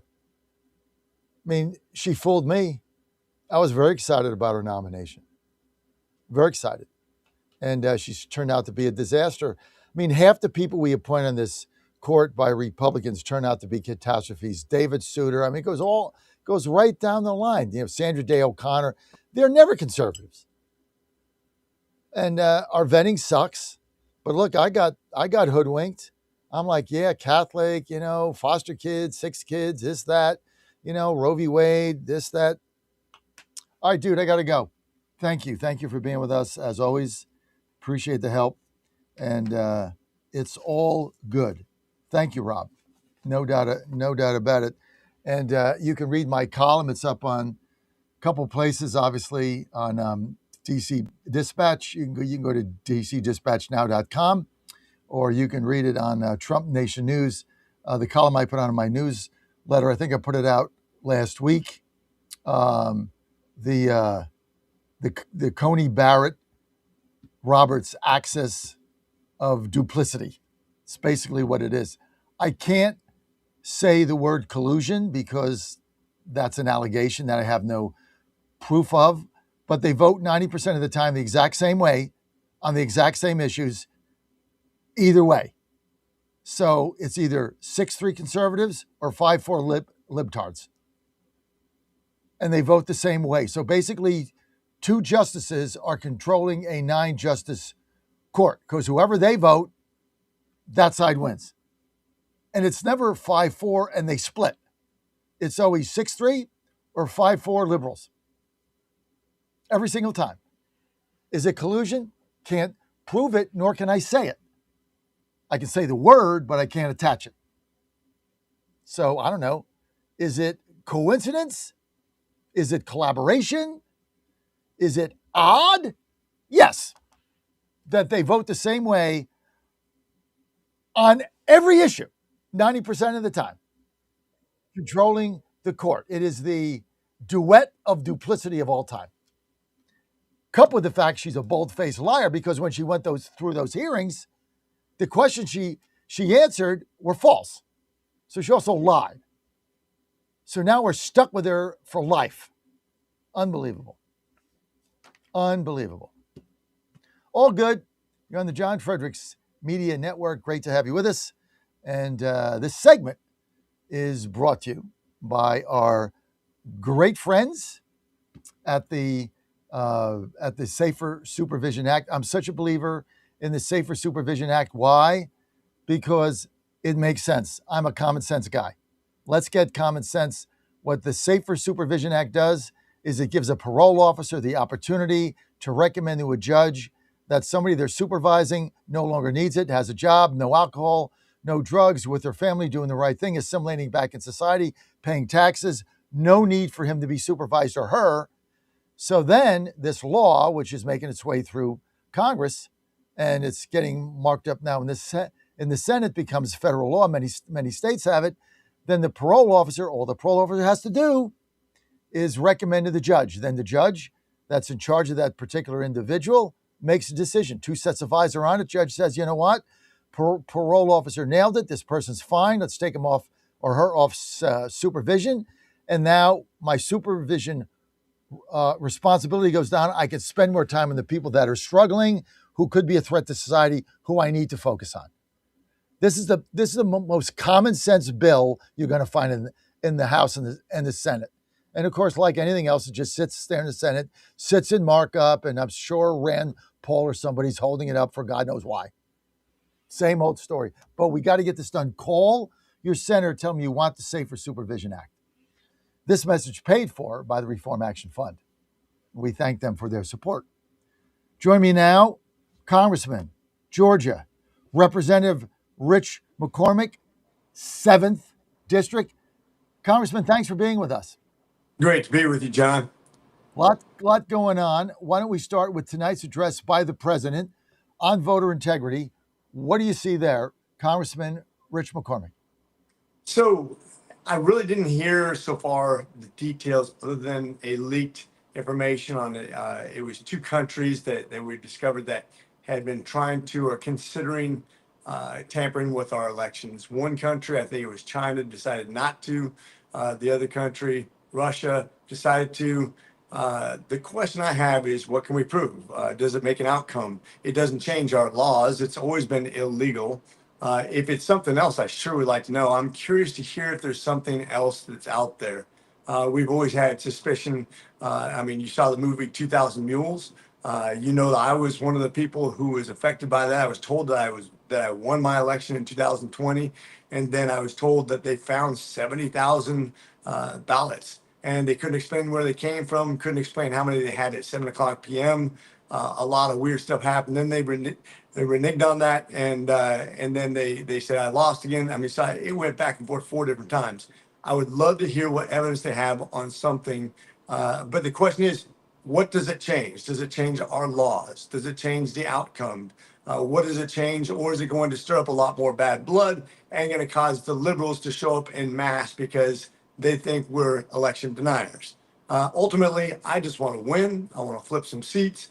I want to see America become stronger. That is the ultimate end goal. Rich, what about these 30,000 ballots in a warehouse in Fulton County that we've been trying to get a forensic audit of since December of 2020? Are we ever going to get to the bottom of this? Tulsi Gabbard went down there, FBI went down there. When are we going to just do? Let's get the ballots done. Let's do the forensic audit. Susie Voiles and others said they were fake, pristine paper, weren't folded, had a squiggly, same mark, voted for the same people. Are we ever going to get to the bottom of that, Rich? It's funny. I was actually encouraging them to do the same thing with Gwinnett, because Gwinnett had exactly the same problem. It just wasn't advertised. It wasn't on video. But that's exactly what they told me. We found these votes, tens of thousands of votes. Now they went down and seized the boxes in Fulton, but they did not do that in Gwinnett. And like I said, investigations take a long time. They're very difficult because you have to have conclusive, factual evidence, not just we think this, but if you're going to convict somebody, if you're going to, we've already changed a bunch of laws in Georgia, so it'd be much harder to get away with this. So we've also been very, very specific on Fulton County to have supervision from outside the county to watch them. I think Gwinnett County is just as bad though. Well, I just want to get like you. I just want to get the bottom of this. Let's get to the SAVE Act. It's the frustration here is mounting. I was very disappointed in. First of all, I was not in favor of appointing Lindsey Graham's sister. I get the tribute. I get the mourning. I get all that. We all have family.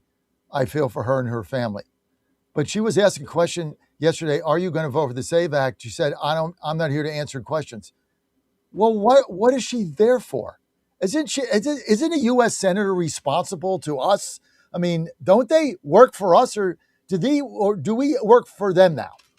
Yeah. So realize, first of all, with Lindsey Graham's sister, she has not been briefed up. She's not a politician. SAVE Act is not going to pass through the Senate anyways, unless it's tucked into the reconciliation. That's why we're making a budgetary item to find some way, shape, or form we can actually get a 51 vote margin, or even a 50 vote margin with Vance as a tiebreaker. But whatever she says doesn't really matter. I mean, she's going to vote for the reconciliation package. You're not going to pass the Save America Act by itself. Wish we could. We definitely should. It's a 70% issue for every demographic in every state. But quite frankly, there's several senators who are at the end of their line who have given us the middle finger. I hope that's not too graphic there for you. But they don't care or they don't agree. So what her opinion is doesn't really matter to me. She's going to be replaced very quickly. So long term, it doesn't matter. But we've never had the support of the Senate. We've never been able to get 60 votes. It has to be in the reconciliation we're going to pass. So that's the only way we're going to get it done. So what are the chances that walk us through how that happens? Yeah, I've talked to the speaker on this. Seems like 1,000 times, both individually and in smaller groups, as well as a conference discussion. There is no way forward to get it done by itself.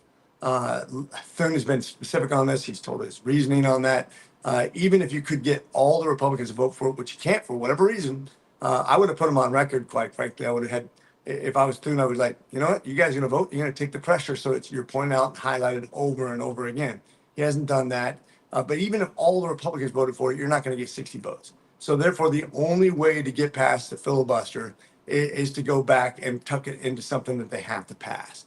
The problem is, from what I understand, it's going to be some sort of watered down version of that that's going to be tucked into reconciliation. How big of an impact it has will depend very much on how we tuck it in and of course, what they negotiate.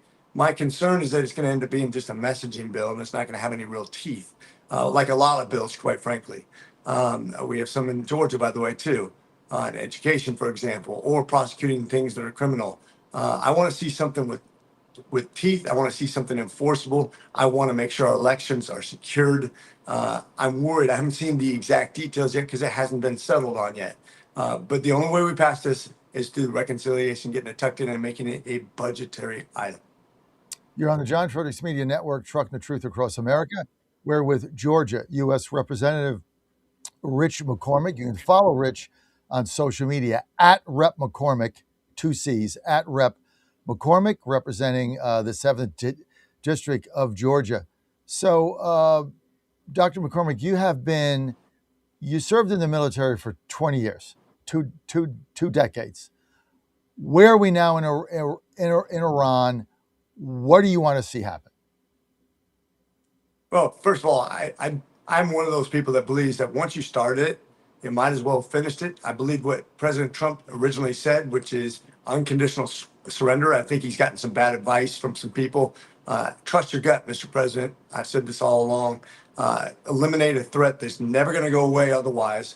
you need regime change. These guys hate our guts. They've been defiant. They haven't been humbled. These guys will do nothing but threaten and cajole and support terrorism throughout the region, as well as attack Americans. They proved it at least 40 times before the war. 1,000 Americans died, including 3 Georgians, not that long ago during the Biden administration, from drones that they produced. These guys are producing enough enriched uranium to support 11 nuclear warheads. Kim Jong-un only has 2. 11 from these guys. They've been developing the ballistic missile system, which they launched one that went over 2,000 miles since the war began. They said, oh, thank you for the MOU, the Memorandum of Understanding, in which they can continue their development of a missile system. They've talked about raining down fire from earth, from heaven. These guys are evil. And it would be transformational to get rid of these guys, by the way. It would be saving their own people's lives. We need a more moderate, friendly government in place. Otherwise, they will continue to secretly enrich uranium until they come up with something that could literally start the apocalypse. There's no reason we shouldn't get rid of these guys. Once you start the war, it's not even about gas prices. Yes, I want to see gas prices come down. You know how you do that best? Get a friendly government in there for a permanent solution where they can't choke off Hormuz. This is ridiculous that we're even doing tit for tat with them. We should be destroying their electrical grid. If you don't have an electrical grid, guess what? You can't launch a drone. You can't talk to each other. And then after that, go after their storage facilities for oil. I know President Trump talked about bombing them back in the Stone Age. We don't need to talk about it. Just do it. And then once you've destroyed enough, somebody's going to rise up inside. You're going to have a dictatorship. Then we'll have an eventual election. And God willing, they'll be more friendly to us. So continue the blockade. Don't let the Iranian oil get in or out. Choke them off financially. They can't get any money. They can't move their oil, right? Are you in favor of taking Carg Island?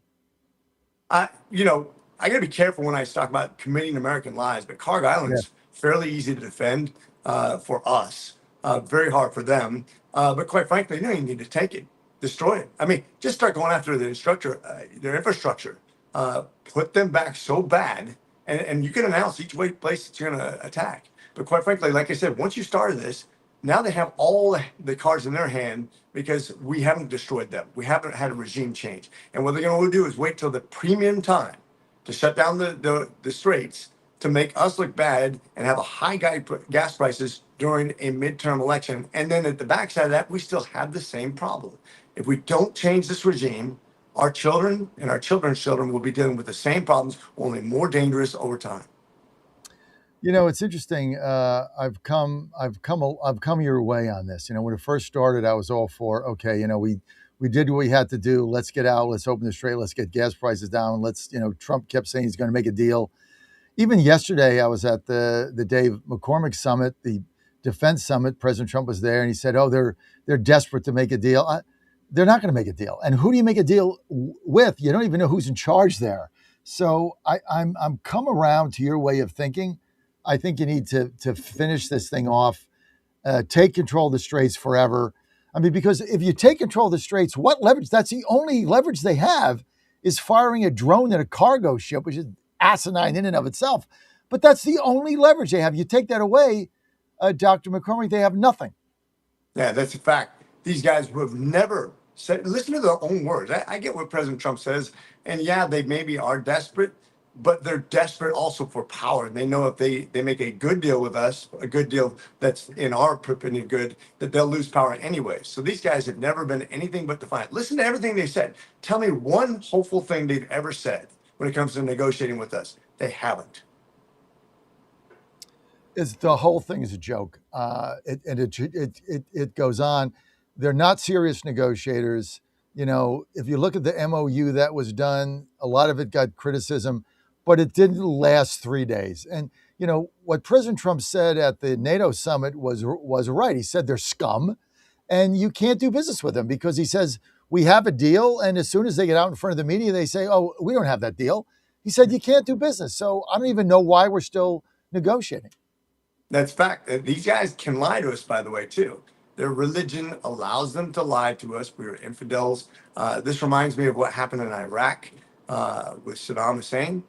He, even after he agreed and had basically unconditional surrender, he reneged on it over and over and over again, probably 17 times. And then we had to go on the ground anyways. Like I said, get rid of the regime, and we'll have something of substantive value. I mean, otherwise, these guys have never negotiated with us in good faith. They've always been bad actors. They want to kill us. Let's make that very clear. They've been designing their military, their nuclears. And once they come up with nuclear arms, you have a much bigger problem that you cannot predict. And that could be endgame. Once again, you start that lever, some really bad things can happen. We're with Congressman Rich McCormick, representing the 7th District of Georgia. That's kind of the Gwinnett Forsyth County area. With us, 20 years military veteran. Rich, I want to get to the elections in Georgia. We got polling right now. It really doesn't look like Mike Collins is going to be competitive in this race with Ossoff in a lot of different ways. So I've kind of written that off of my mind. But how can we not win this governor's race?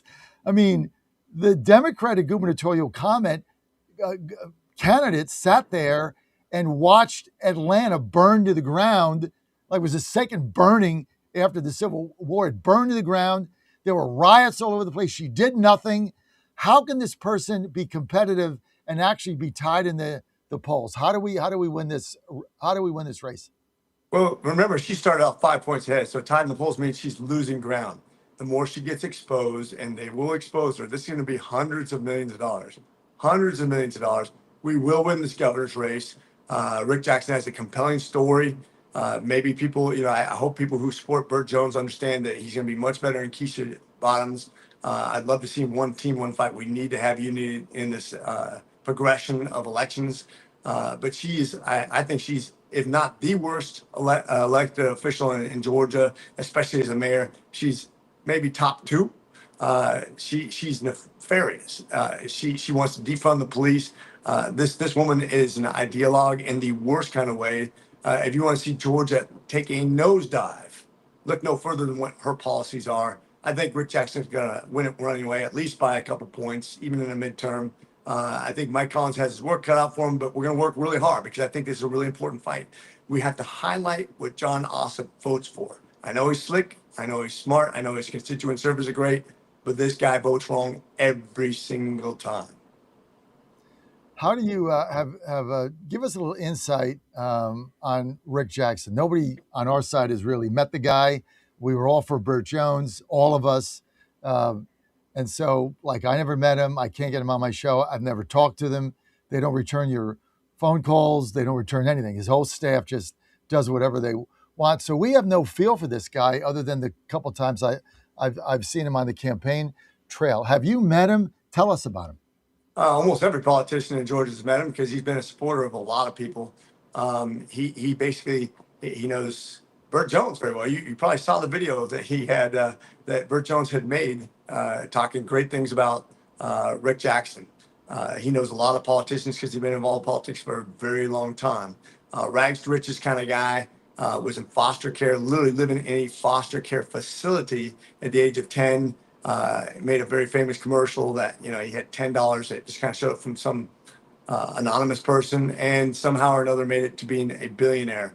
Very bright, very, very intelligent, very religious. The guy takes his faith very seriously. People don't probably realize way before he's ever in politics, he basically would fund every foster child who got accepted into college that couldn't afford it or didn't have the scholarship. He would fund that out of his own pocket. So very philanthropic, very much believes in taking care of the foster kids after they're 18 and making sure they transition to adults. They're not just kicked down the streets and become part of the homeless problem. He has visionary thinking, already knows policy as well as any politician I know after probably just, less than a year of tutelage. He'll be really good. I think he'll work very well with Greg Dolezal, who's going to be our lieutenant governor, who's probably one of the most conservative members of the House and the Senate. The Senate, he basically was a co-founder of the Freedom Caucus here in Georgia, has been extremely dynamic in his influence, has been a leader in the state Senate for a long time, and has great ideas. He's been executing in the conservative movement. Rich McCormick, I want to thank you for being with us. Thank you for that insight, too. And thank you for the little update on Rick Jackson. And let's definitely win this governorship. I'm a big fan of Greg Dolezal's, as you know. So thanks for that shout out. You can follow Congressman McCormick at Rep. McCormick on social media. Rich, thanks for being with us. Great pleasure, John. Have a great day. All right. My best to you and your family when I get back. President, NAB, next. Keep it right here.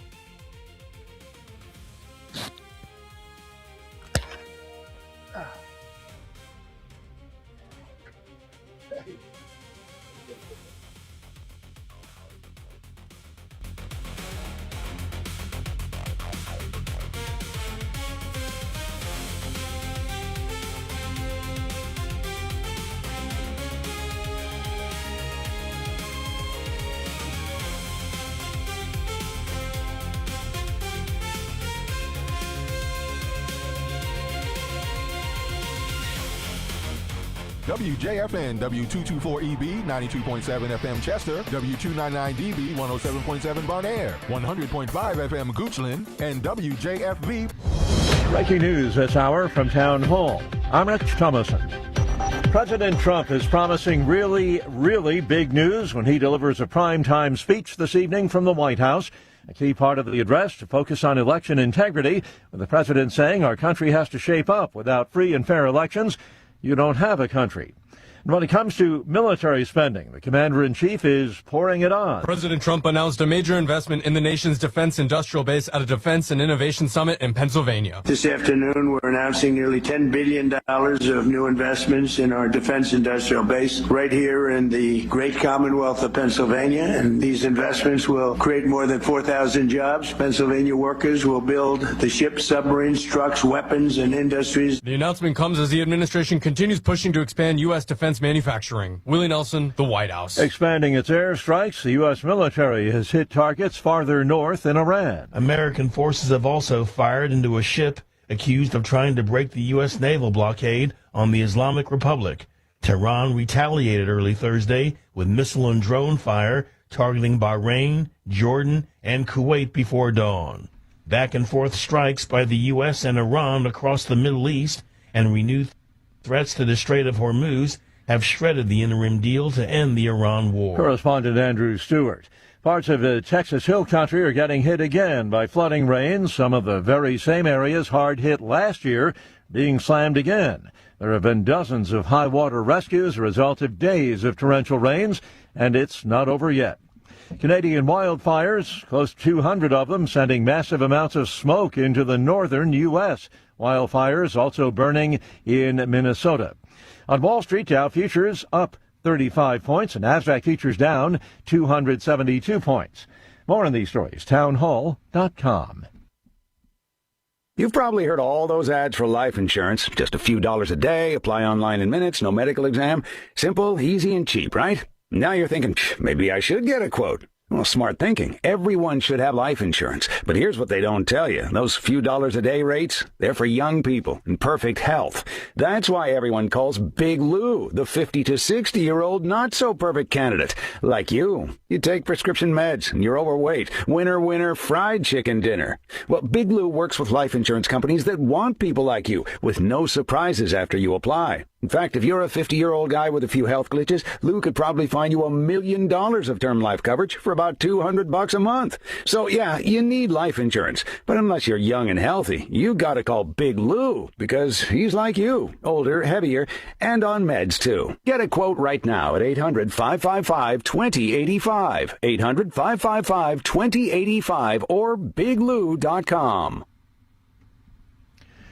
Ukraine's president has sacked the country's defense minister. On the face of it, it's a very puzzling decision, because just 2 days ago, Volodymyr Zelensky, the president, he said that the Ukrainian army's position is the best ever. And this is, to a huge extent, thanks to Mikhailo Fedorov, has greatly increased the role of drones. There's been various leaks and reports and rumors, including that his being so reform-minded, he's upset too many apple carts by fighting corruption.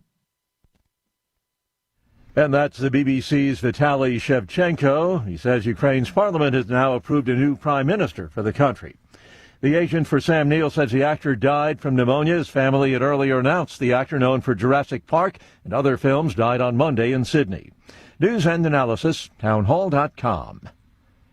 President Trump's pick for Attorney General facing some resistance in the Senate. Acting Attorney General Todd Blanche faced questions from skeptical senators in his confirmation hearing. Blanche was asked about a fund that would compensate allies of President Trump and a tax immunity deal for the president. There is no weaponization fund. The weaponization fund is dead. It's not moving forward. Texas Republican John Cornyn is skeptical. Just to be clear, the President of the United States, who is the plaintiff in this lawsuit, has not agreed in writing to delete the weaponization fund, and there's no guarantee. There are 11 Republicans and 10 Democrats on the Senate Judiciary Committee. If even one Republican on that committee votes no on Blanche, the nomination would be rejected. Ed Donahue, Washington. Citing what it describes as unfair trade practices, the U.S. will be slapping a 25% tariff on some Brazilian imports starting in 6 days.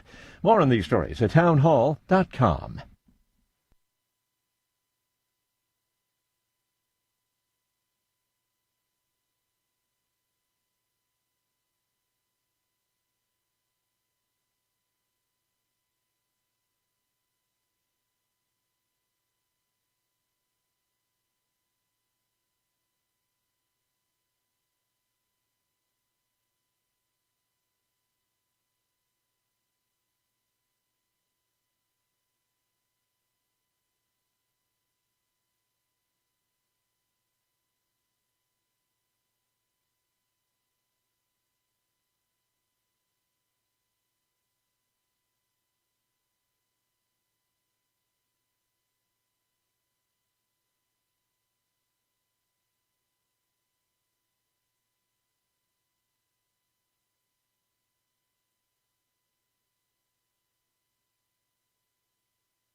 Van Hillary has fought for America before, and he's ready to do it again. As an Air Force navigator in Desert Storm, Van's mission was simple: chart the course, stay on mission. When he came home to Tennessee, he won an election nobody thought a Republican could win. Then he did it again and again. For almost a decade, America First conservative Van Hillary has fought the radical left, stood with President Trump, and never folded, securing our border, cutting taxes, and bringing jobs to Tennessee. Radical Democrats are trying to hijack our country. President Trump needs a conservative fighter who knows how to win. I'll keep fighting to help President Trump finish what he started, keeping our border secure, growing our economy, and destroying the woke agenda. I'm Van Hillary, and I approve this message because I'm standing with President Trump to get America back on mission. America First conservative Van Hillary. He's never folded, and he never will. Paid for by Van for Tennessee. The Trump administration has brought positive changes when it comes to fixing our broken healthcare system. If we really want to make America healthy again, well, that starts at home. And that's where the Wellness Company comes in. You see and hear from the Wellness Company doctors all the time, and you know their products are the gold standard for keeping you and your family safe and healthy, giving you the opportunity to make sure you're prepared for whatever happens with their prescription medical kits. Additionally, the Wellness Company offers a variety of products, from parasite cleanses to methylene blue to weight loss and so much more. Make America healthy again starts at home. Do your part and protect the health of you and your family. Live a healthier, longer, and more satisfying life. Go to twc.health/Godzilla and order. That's twc.health/Godzilla. Use promo code Godzilla to save 10% today. Bad decisions limit future options. Make enough bad decisions and you will destroy your life. Listen to The Flatline with your host, Rick Hughes, every Sunday morning on the John Fredericks Radio Network. The Flatline describes a main line of resistance in your soul, built on God's Word. Join us every Sunday morning for 30 minutes of inspiration, motivation, and education, all without manipulation. That's The Flatline with Rick Hughes, heard here every Sunday at 8:30 a.m. on the John Fredericks Radio Network. Trouble concentrating or recalling information is frustrating, embarrassing, and kills productivity. Nutrition company Healthy Cell created Focus and Recall to boost your brain power. Unlike other supplements that don't work, Focus and Recall is not a pill. It's a gel you swallow with ultra-absorption of science-backed ingredients to help you immediately sharpen focus, concentrate longer, and strengthen recall. Go to healthycell.com and use code GODZILLA for 20% off your first order. Risk-free. Love it or your money back. Guaranteed. Healthycell.com. Code Godzilla.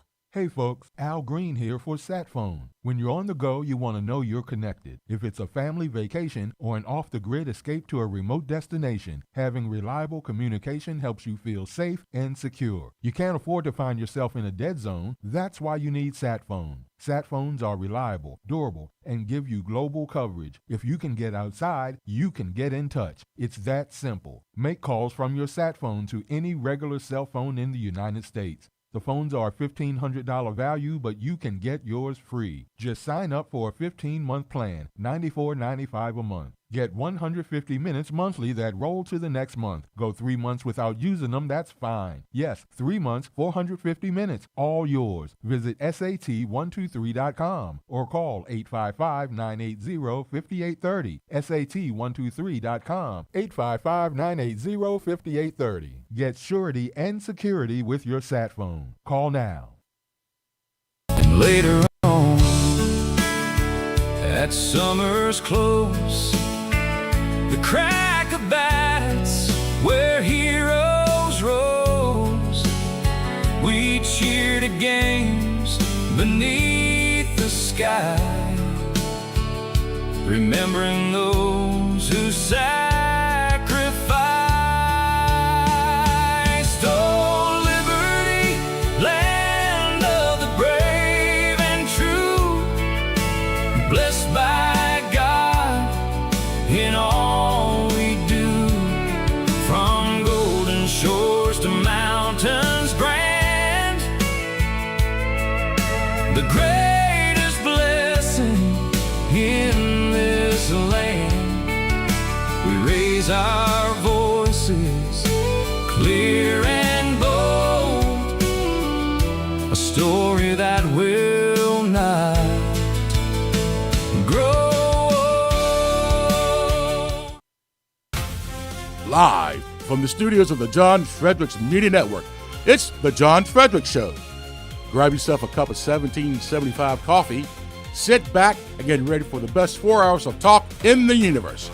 To be part of the show, just call our toll-free number, 888-480-5646.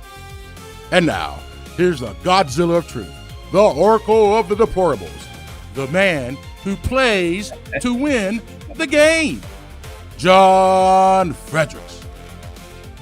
Here on the John Fredericks Media Network, I am your Godzilla of the Truth in America, your Oracle of the Deplorables. Great to have you with us live in Washington, D.C. Press briefing today. I'll be there 1 o'clock. First time Carolyn Leavitt comes back from maternity leave. She's been back on the stand for about a week to 10 days. It's going to be her first presser, and we're going to be there at the White House. So we'll give you our update there. Hopefully I'll get a question in. Depends how it goes. We're dragging Michael Coleman in there with us. Probably doesn't even know that. Michael Coleman here with us today from Richmond, up here in DC, and good to have you with us, Mike. Thank you for being with us. We had a fabulous 2 days, and it's great to have everybody here. As always, let me just start by saying that we're very excited to have in studio Curtis Leggett with us. Curtis is the president of the National Association of Broadcasters, of which I am a member, and if not, I haven't renewed. Just get on me for that. Sometimes in our company, things fall through the proverbial cracks. But it's great to have Curtis Leggett here. And reason I wanted him on today, he's a D.C. resident like me, doesn't live in my ward, but he can still call me up if he has a problem with this garbage. So that's out of the goodness of my heart. I'll cross over. I'll probably ask you for a campaign donation as well, Curtis. But the good news is Curtis has been fighting hard for my favorite bill in the history of all bills in the Republic's lifetime, which is the AM in every car bill, which is for safety reasons, security reasons. We've gone over it 100 times, and much to my chagrin, it just never seems to get passed. And now the car companies are giving us the New Jersey salute because they think it's dead in the water. So Curtis had this idea, do an op-ed and then bring all these broadcasters and have a fly-in and then lobby Congress. And so I was really excited about that. I couldn't be part of it because I was in Pennsylvania with Dave and the president the past 2 days. But Curtis, thank you for being with us. Happy to be here. And let me just say that while you're frustrated that Congress has been sitting on these things, that's because you operate in the real world. You're running a business. By Washington, D.C. standards, the bill's actually still moving pretty quickly. You know, it was introduced for the first time 3 years ago. It's got incredible co-sponsorship, as you know, and this is just an incredible stat.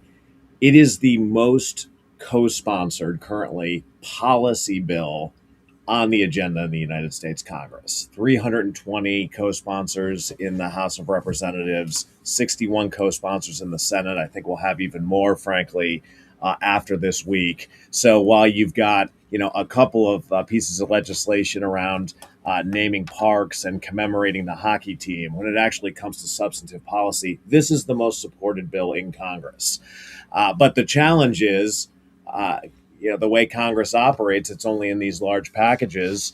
And Congress isn't moving a whole lot of large packages right now, narrowly divided. And so we've got to make sure that we stay on the top of every legislator's to-do list as they head into these last couple weeks of July, as we get into the fall before the elections. And that was the purpose of having everyone in D.C. today, is to remind all of our supporters that as they're looking at that shrinking number of legislative days in the year, that they're going to congressional leadership and keeping top of mind the fact that we need to get this bill, the AM Radio for Every Vehicle Act, over the finish line. So it's being held up. Steve Scalise has held it up forever. Last year, I think it got out of committee, got one negative vote, and that was for the guy that represents General Motors in Michigan. So it passed like 40-1 or 41-1. Then it sits in Scalise's desk. They never get it to the floor. I talked to Ted Cruz, you know, at the beginning of this year, I think, who said, this is the year we're definitely going to pass it. It's still sitting there in the Senate. Rand Paul's being his normal jackass self. You know, and to hear him talk about this place, well, the government shouldn't be, you know, mandating what goes in a car. Really? Do you put a seatbelt in for your grandkids, or do you just let them ride in the back seat and hope things work out? Right? That's mandated by the government, Rand. It's another guy that I have no time for. The argument that the conservatives use that bottle this up, that we don't want the government mandating things. Well, then why don't we have a speed limit? Yeah, absolutely. Look, why do we have a stop sign? The government has its fingerprints. Why do we have a red light? All over what happens on our roadways, in our automobiles, and this is no different. It's a matter of public safety. Let me say, with regard to Leader Scalise, he's been very direct with us that he intends to move this bill. When did he tell you? We're going to hold his feet to the fire. He's been very consistent about that over the last few weeks. You know, he needed a little bit of clarity from the president, which the president has now given. The president very publicly this week said he's 100% behind this bill and would like to see it on the floor as soon as possible. He was on a radio show with one of your counterparts, Hugh Hewitt, and said as much. Hugh Hewitt. I just don't want to promote your competitors. Hugh Hewitt. And Speaker Johnson was on as well. And there's affirmation that we need to get this done. But Johnson gets it. Johnson definitely gets it. And I think, you know, this is one of those where we do probably need to hold leadership's feet to the fire a little bit. And that's the purpose of having this fly-in this week, is to ensure that every one of these members of Congress that has said to their local broadcasters, I support this bill and I want to get it done, they've got to know that at this point, it's not just about co-sponsorship. It's not just about a yes in committee. They've got to be making the case to leadership every day that we've got to get this over the finish line right now. So I take Leader Scalise at his word that we're going to do that, and we'll continue to have follow-up conversations there. And then, as you point out, you know, the Senate's its own beast, because any one senator can really hold things up. Rand Paul is certainly a problem, because if your ideology is that the government shouldn't regulate anything. That's a challenging place to start from, but that's not the reality we live in. And it doesn't take away from what the American people need here, which is, there are 82 million Americans that tune into an AM radio station every month. This bill has been driven. Think about that number. It's unbelievable. Right. And Curtis, we're with Curtis Leggett, who is the president of the National Association of Broadcasters, our representative. 82 million people tune into AM radio on a monthly basis. I mean, that is just, there's only 350 million people in the United States. So that's like 25% of everybody. It's incredible. We talk about these streaming services and our media is just obsessed with that bright, shiny object. But frankly, any one of them would bend over backwards for 82 million listeners. And so that's just AM radio. This fight is in my view, even larger than that. It's a reminder to these automakers about the importance of radio in the dash, free over the air, there in times of emergency when other forms of communication fail. That's what this is really about. So this support across the country has really been overwhelming. 1 million radio listeners have reached out to their member of Congress via email to say we need to pass this bill. We've got a really talented team of lobbyists at the National Association of Broadcasters. It's great having the state GMs in town, but we need to be realistic here that what's driving the support for this bill is our listeners, and it's because of what you do every day. They want to ensure that they continue to have access to your stations, and we need to pass this bill to get it done. I mean, they keep predicting. It's almost like when Mark Twain said, remember the famous quote when he said, the reports of my death have been greatly exaggerated, right? I mean, they have been reporting the death of AM radio for years. Yeah. And it just won't die. It's just still there. And in fact, it's grown in the past 2 years, I believe. Why is that? When everybody predicts its demise, it's still there and growing. Why? Yeah, well, what you do and what we do on AM radio stations across the country is something that no one else in media does, which is that we're freely available and we are hyper-local. So you got a lot of options if you're interested in discovering the latest hit, although I'd still say radio does it better than anyone else. You've got a lot of options if you want national news. But if you want the news, the weather information, what's happening in your town hall, the conversation we just had, the DC resident who wants to know what's going on with their trash, who's paying attention to those issues, it's your local radio station. And yeah, we've got to reach our audiences wherever they are. The AM band is a part of that, but you're engaging with your audiences every which way. I'm sitting in this studio and I can see it. But it doesn't change what your unique advantage is, which is the community that you're broadcasting to. And only radio does that. And AM radio has some unique dynamics that, especially in those times of emergency, their AM is on the air. And I'd also say that there are all kinds of formats, whether you're talking about farm broadcasting, whether you're talking about in-language niche programming. There are communities across this country served by AM radio stations that can't find media that's relevant to them anywhere else. So it's critical. So tell me, you had to fly in. I couldn't be part of it because we were traveling this week. But we're going to put you to work at the end of this week. You got to put me to work because that's like what I do. I'm here and I get all the, like I just had McCormick on, Senator Blackburn's on right after you running for governor of Tennessee. So I'm going to certainly ask her this question. And she's a co-sponsor of the bill. She's a co-sponsor. And so is Rich McCormick in Georgia.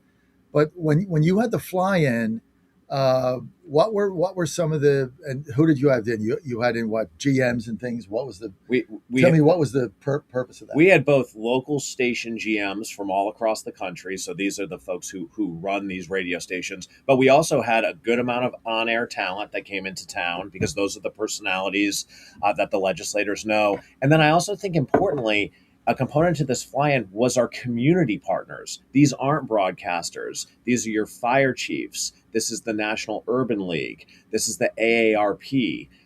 They were partnered with us on this fly-in because the communities they represent rely on these stations as well. And I think that's so powerful because it's not just broadcasters telling our own story. I think any industry can tell their own story about why what they do is so important, but it's really validating to have partners who are really willing to put skin in the game, come in, take time out of their busy schedules to go do these Hill meetings alongside us and say, for my community, AM radio is critical. So they hit the Hill this week.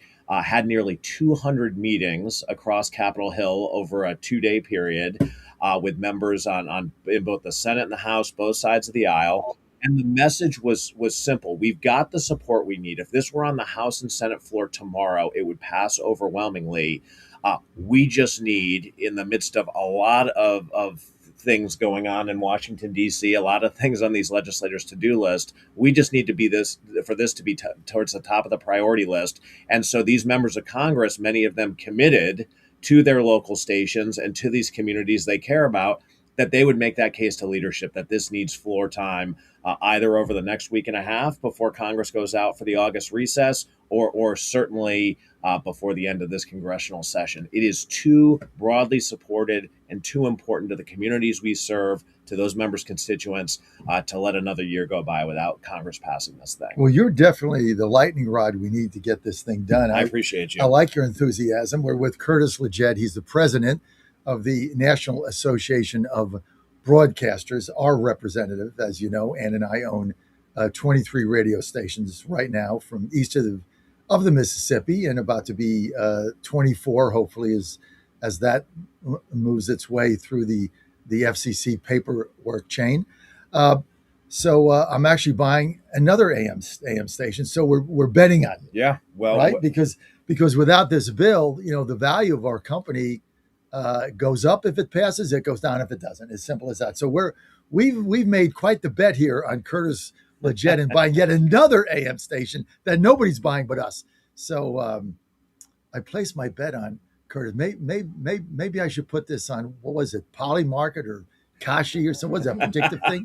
I'm not involved in that.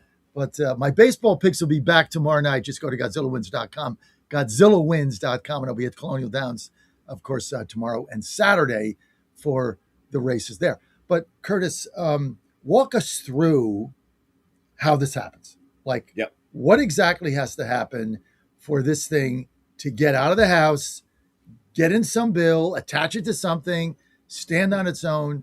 We got a couple months. Walk us through the best case scenario and how this becomes law in the next 3 months. Sounds good.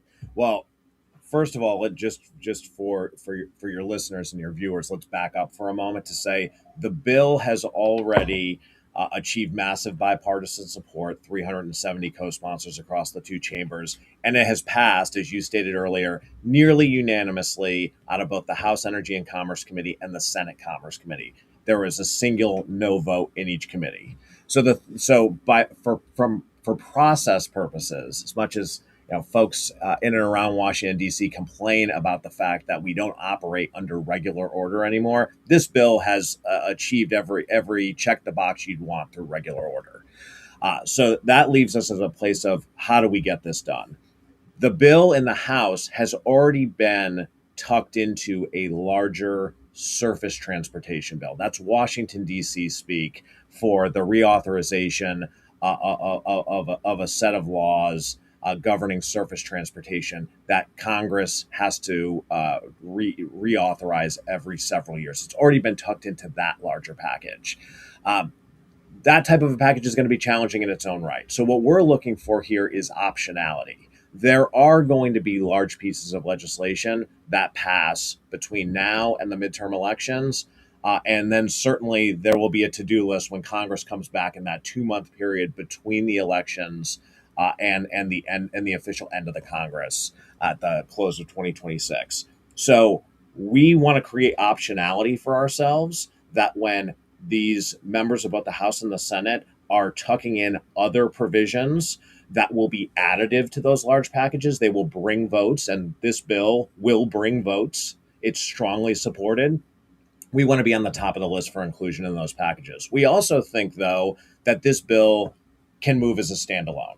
And so what we're pushing for right now, because it helps strengthen our hand for those year-end packages and increases the chance of passage, even if those year-end packages can't get done, we're urging a standalone vote in the House of Representatives. You mentioned Leader Scalise. He controls that floor agenda.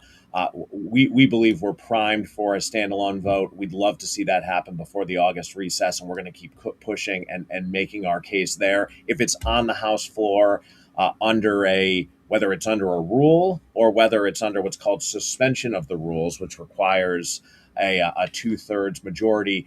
This bill is going to get. You've got north of 2/3 now. We've got well over 2/3. Just co-sponsors. Right. That doesn't count our just Yeah. non-co-sponsors. So Right. it will So get basically, there. Tommy Massey doesn't matter.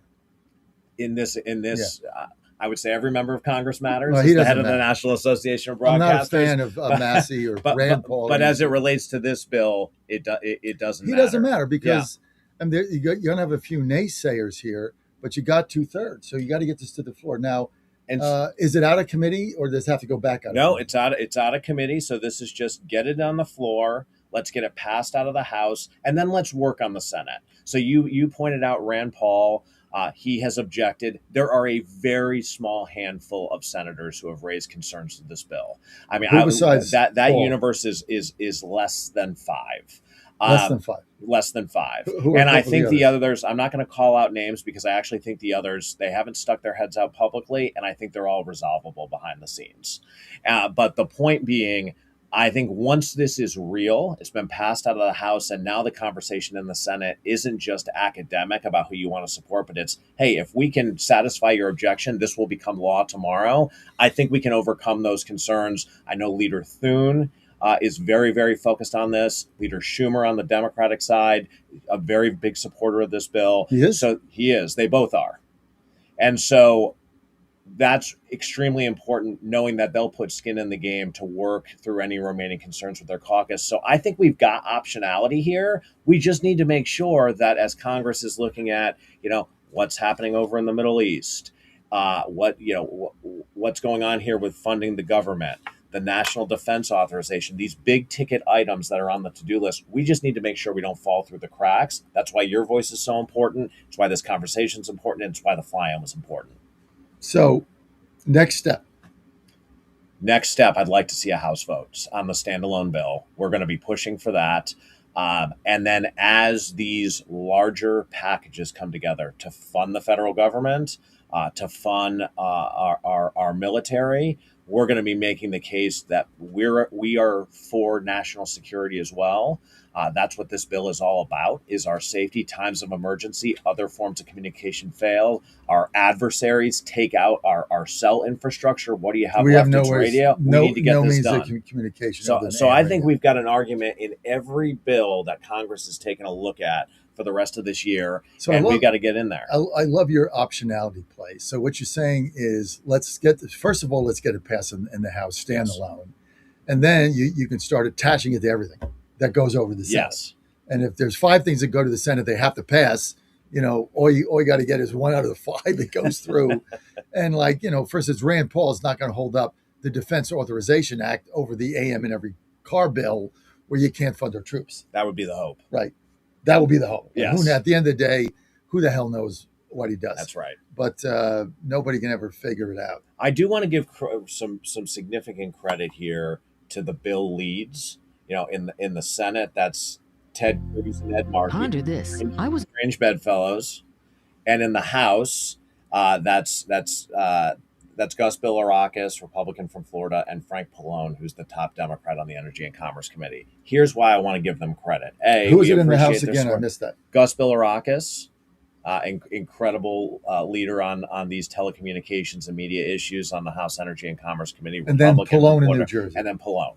Here's what's important about these members. We've all done this for a long time. Names on a piece of paper are only as good as their willingness to go and make an argument that we need to take the next step with your bill. All 4 of those leads on this bill are actively working their leadership to find a place to get this to the finish line. Right. In any meeting they're having. So these are not just big name co-sponsors. They demonstrate, I think, facially the incredible coalition we have on all sides of the political spectrum, but they're also doing the work to get this bill done, and it's going to be because of them and the broad bipartisan support that we actually get it over the finish line. In a time of such partisanship and everybody fighting everybody and nobody can agree on anything, to have this number of just forget votes. This is just co-sponsors, folks. 320 co-sponsors in the House of 435 and 61 co-sponsors in the Senate of 100. Basically, no filibuster. Nobody can stop it. But the problem in the Senate is, as you know, one person can just hold it up. We've seen that in the past. Yeah. But I love the idea. Get it to the floor. And Scalise has always been the holdup. He just wouldn't bring it there. Now you're confident he's going to do that. We've had really constructive conversations. What was his beef? I don't want to characterize any member of Congress. You can have him on your show and make the case yourself. I'll do that. But I can tell you that that he's committed. I take him at his word here. He's committed to move this, and we're going to continue to work with him on that time frame. I'd love to see it pass before the August recess in the House. That's what I'm pushing towards. But that's a short time. See, I think they should do that. Days. I think they need to go on the floor and just pass something that is got bipartisan backing. Yes, and I think that would really beyond just our bill. I think that would be just helpful to see that. Hey, there is a way that we can work together when things make sense, and that would be one big part of it. But Curtis Leggett, I want to thank you for joining us here live. I appreciate it. And we're going to stay in touch. Curtis is going to put my sorry butt to work. So right here in D.C., and we got to get this passed. I'm very excited that it's going to get to the floor. And when that day comes, I will definitely go in the gallery to see that. We've been waiting for this for a 3-year period, and it seems like you've inspired me. It seems like it's right there. Well, we're getting there, and let me commit to you. When we take these next steps, I'd love to come back on this show and talk about it. You can come on whenever you want. Okay. Right. Thank you. And appreciate you. Being that we're neighbors. Absolutely. Curtis Leggett, Ward 3, wishes he was in Ward 2. Marsha Blackburn, U.S. Senator. Is she one of our co-sponsors? She is. Next, first thing I'm going to ask her is about this bill. Why not, right? Marsha Blackburn, coming up.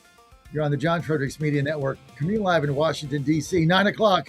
DC Dispatch, guess who's with us? Chairman, RNC, Joe Gruters. Don't miss it. Right back at you. Now more than ever, it's imperative to support companies that share our conservative values. That's why I can't be more excited to tell you that I've switched my family to Patriot Mobile. Patriot Mobile is America's only Christian conservative wireless provider. When you switch to Patriot Mobile, you shift your support away from the leftist, woke, progressive agendas of Big Mobile. Patriot Mobile's wireless service works perfectly and seamlessly as you go about your lives with exceptional nationwide coverage that uses the same towers the main carriers use. Patriot Mobile donates a portion of every dollar earned to causes you care about, to organizations that fight for religious freedom, First and Second Amendments, sanctity of life, and the needs of veterans and first responders. Patriot Mobile has plans to fit any budget, along with great discounts for our veterans and first responder heroes, as well as multi-line users. Switching is easy. Just go to patriotmobile.com/Godzilla or call their U.S.-based customer service team, 972-PATRIOT. That's 972-728-7468. Use offer code Godzilla for free activation. This is Crom Carmichael, CEO of Solti. We got a wonderful email from one of our customers up east named Joe, and here's what he had to say. I started taking Solti almost out of desperation with little hope because I was resigned to the futility that although I was up to taking 2 statins a day, high cholesterol was something I just had to learn to live with. In fact, when I turned 60, after taking a stress cardio test, my doctor called me on a Saturday, which of course is never a good sign, and told me that I was clogged more than 95% of the people my age. I had an angioplasty and a stent procedure done at that time. Today, my stubborn triglycerides are only 1/3 of what they had been before starting taking Solti. My prescription statin dosage has shrunk from 60 milligrams to only 10 milligrams a day. My primary care doctor that I have had for many years still can't believe the results, and neither can I. Thank you, Solti, for providing such a wonderful product. And folks, I want to invite you to take care of your heart also by going to GodzillaHeart.com. That's GodzillaHeart.com. Use the code Godzilla at checkout, and you'll get a 50% discount on your initial shipment. Thanks so much.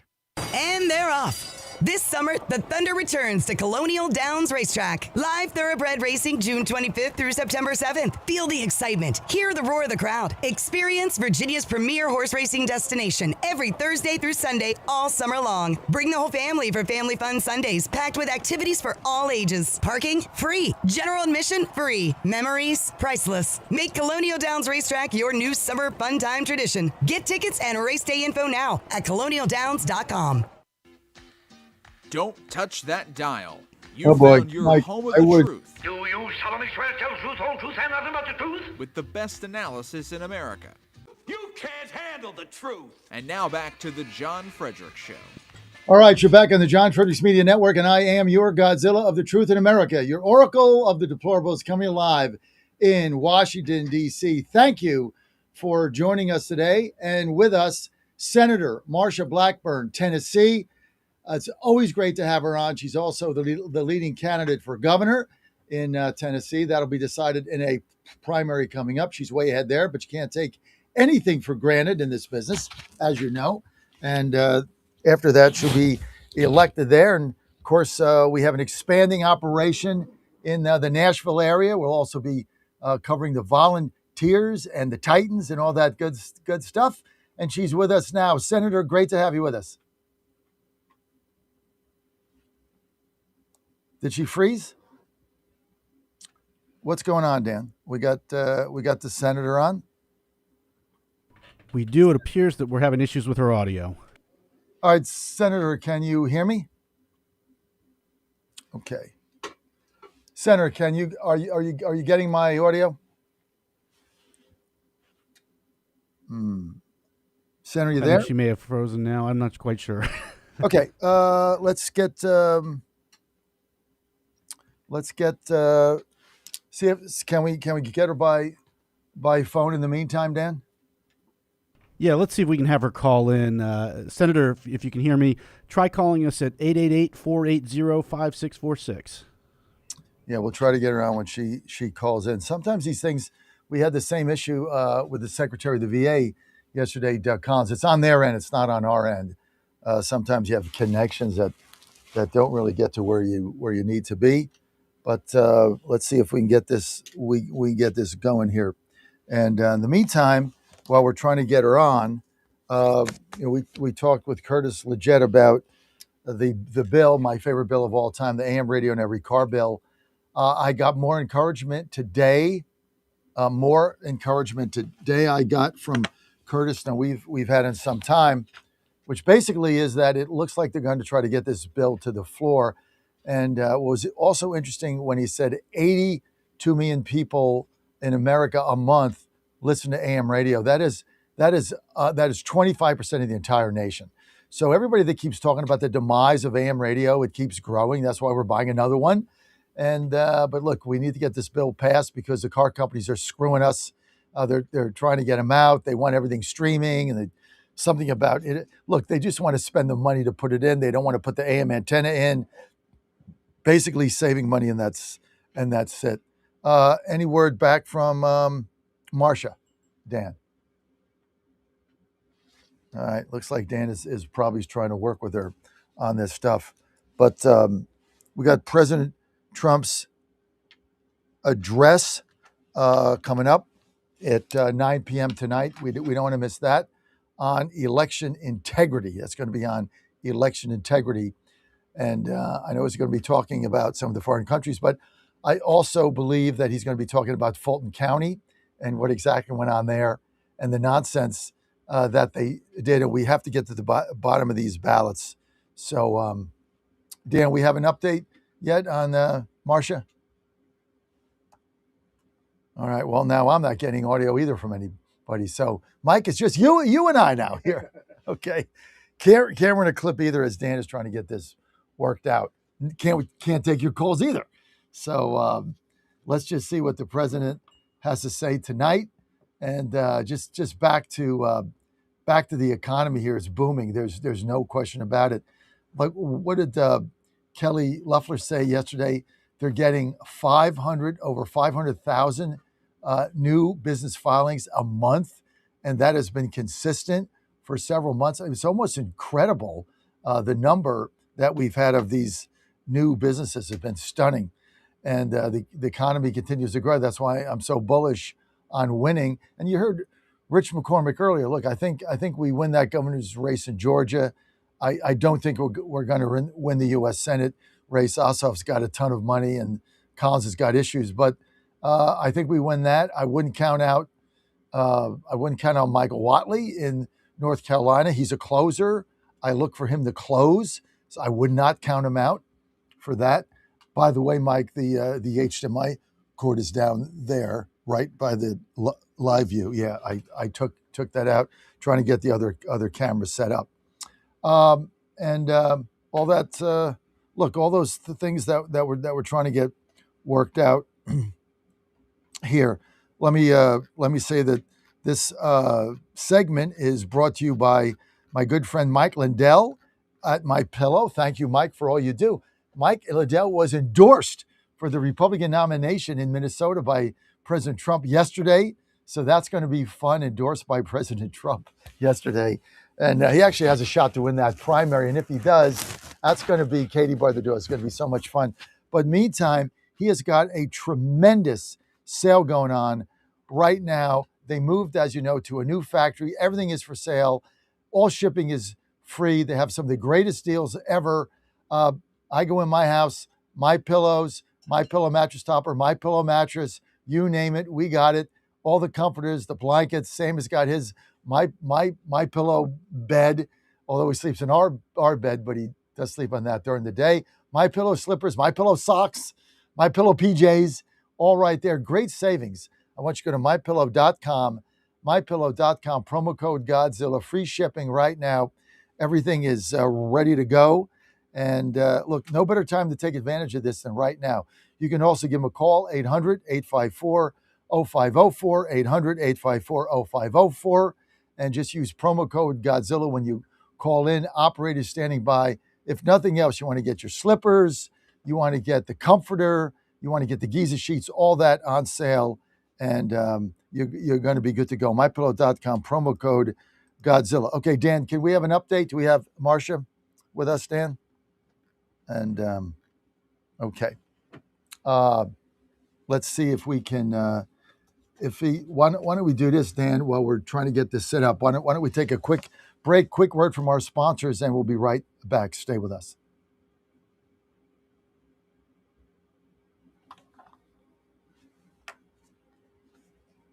Okay, I don't think we can go to a break. I guess Dan is tied up with Marcia, so let's just move on here,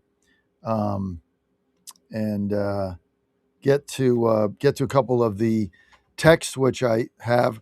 Paul in Cummings says, "How does this is Marcia wants me to ask her about the H-1B visas, which I'll do." And we've got Corey in Williamsburg says, does anyone know how long it takes to build a power plant? We have no idea on that, but it's all interesting about what we're doing. And tell you what, Rich McCormick, we just had him on. He's a likely candidate for U.S. Senate against Warnock in, I guess, 2028. I think he'd be a great candidate. A lot of other people might run. Doug Collins might run for that seat. So that's going to be that's going to be wide open, no doubt about it. Mike, do you mind calling Dan? Because I just want to be sure. Like I haven't gotten anything from Dan, so I'm not sure exactly what's going on here, guys. We have some kind of a technical issue with Marcia, but just ask Dan if he can contact me in this link here so we know what's going on. There's a power outage at the station. At the station. So you're still live. So alive. So might be here illegally, but they have to check their voter roll against that database and boot out people that are not qualified to vote. Sometimes we have legal permanent residents. They get a driver's license, which is now a real ID, but they are not allowed to vote. So it would take them off the voter rolls. Now, if a state will do that and clean their voter rolls, then they will get a 10% plus up in their grants that are coming from DOJ for secure elections.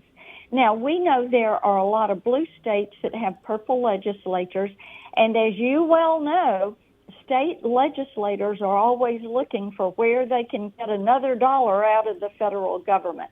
So Lindsay and I said, let's do this to incentivize them to do the right thing. And then maybe we can get that in one of the reconciliation bills. That would make certain that people are citizens that are voting. That's how we get to making certain that non-citizens do not vote in our elections. Well, good news, Senator. The big man himself is back. We've restored connections. So, John, I'll let you take it over from here. We've basically been talking about the SAVE Act. Thank you, Dan. Big surprise. Marcia, do we have, if it gets in the reconciliation package, and we understand the whole thing about the parliamentarian and the ridiculousness that goes on there, do you guys have 50 votes to just override the parliamentarian and get this in one of the reconciliation bills? Well, we are certainly trying to do that. Now, John, I've had a bill for a couple of years that we should have passed. I tried to get it passed a few years ago, where you term limit the parliamentarian. A Senate term is 6 years. People serve as chairman or ranking member for no more than 6 years. We need to make certain that we term limit the parliamentarian. That would eliminate a lot of this problem that we've got. So, but she's not term limited now. So if you have 50 votes, aren't you able to just override her? I mean, isn't that a provision in within your rules, Marcia? And we would like to be able to override on many of these issues. Our problem. And yes, there are times that we can do that. I'm all for it, but there are others that have other opinions. And to me, getting Save America passed, being certain that people show an ID, who can be opposed to showing an ID? Right. And it's crazy talk to say that it's going to keep some people. We need to make it easier to vote and harder to cheat. That should be what we do. What do you look for in the president's national address tonight, Senator Blackburn, at 9 p.m. Eastern? Yeah, we had just talked about that. I think you're going to see him talk about election integrity. I think he'll probably touch on Iran, and he's going to talk some.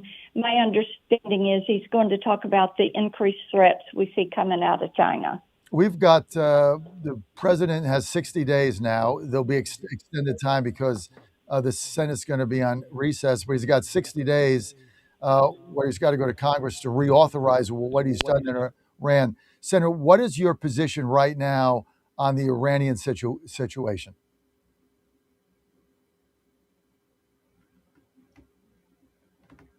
We lose Marcia?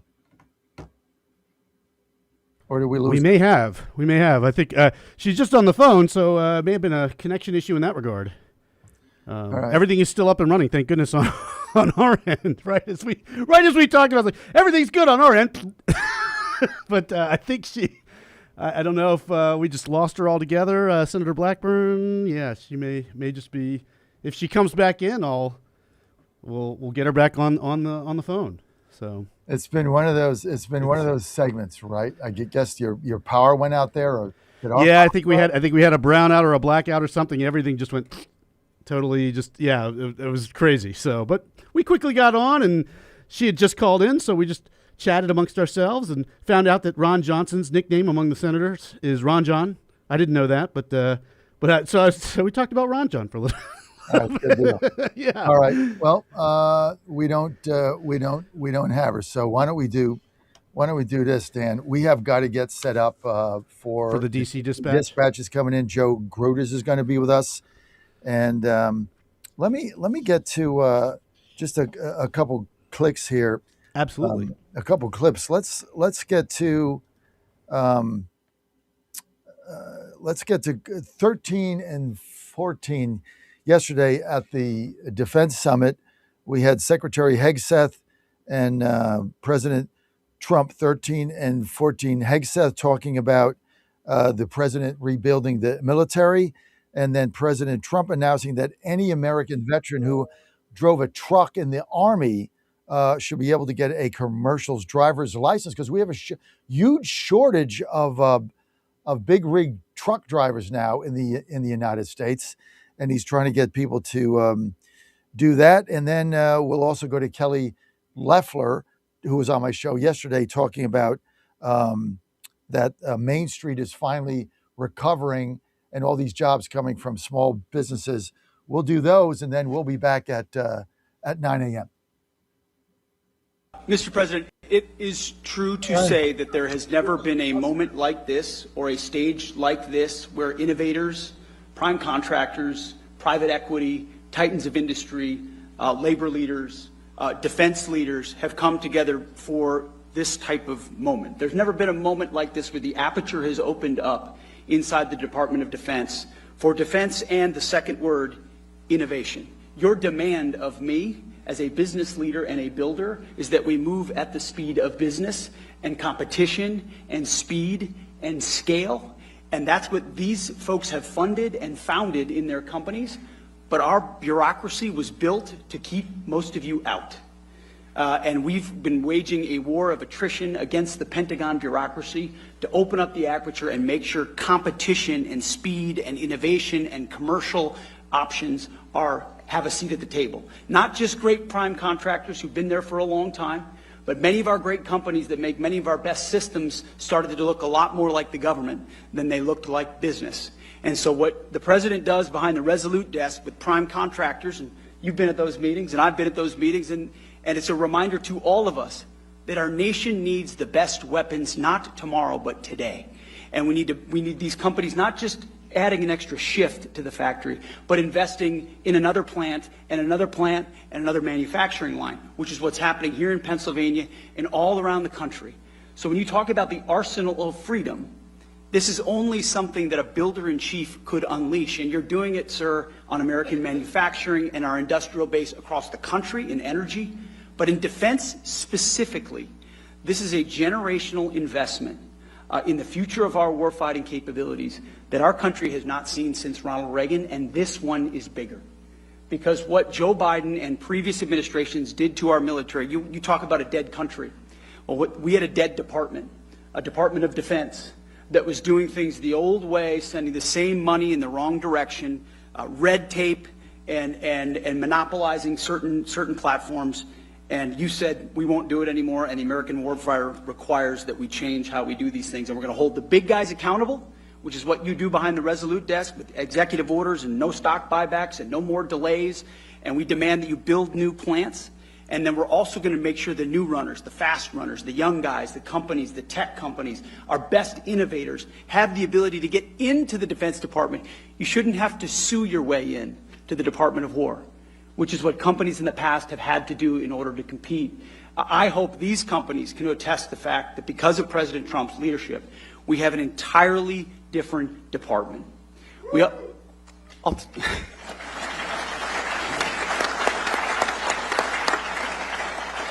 And it's important because we're at an entirely different moment. Not only do we have near-peer adversaries with historic military buildups, but we're at a step-change moment.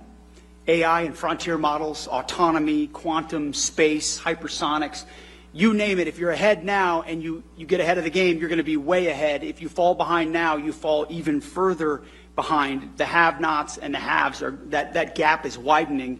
President Trump sees the moment and is investing in it in our department, but across government, to make sure the 21st century is an American century. But he's demanding that we do it differently. We do it in a fiscally responsible way. We audit our department. We ensure that the money that we ask for is well spent. So we've got a different department, a different moment, and thank God we have a different president who rebuilt the military once. He's doing it again and is willing to make a historic investment, $1.5 trillion investment in the War Department to ensure that we outcompete, without question, every other nation on planet Earth, so that things like Venezuela can continue to be done to reestablish deterrence around the world. But that next midnight hammer that's required 10, 20 years down the road is because of the F-47 and the B-21 and the autonomy and the carriers that this president will build because of this historic investment. The Golden Dome that protects our country, the AI that allows us to target faster.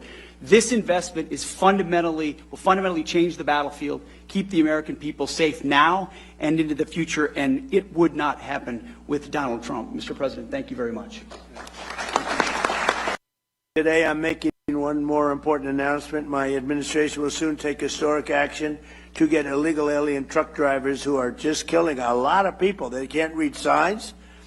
Many of them are on drugs or alcohol, and they shouldn't be driving these things. And they came in totally illegally, and we don't want them, but they are driving all over American roadways, and we're going to replace them with proud American veterans. We're going to take our veterans, we're going to make them, we're going to teach them a lot about driving trucks, and in many cases they know. We're going to say any American who's driven a heavy truck for our military will automatically be eligible for a commercial driver's license. So we're going to get them taken care of. And the radical left is very much opposed to that, but it doesn't matter what they want because we're the ones that are running it.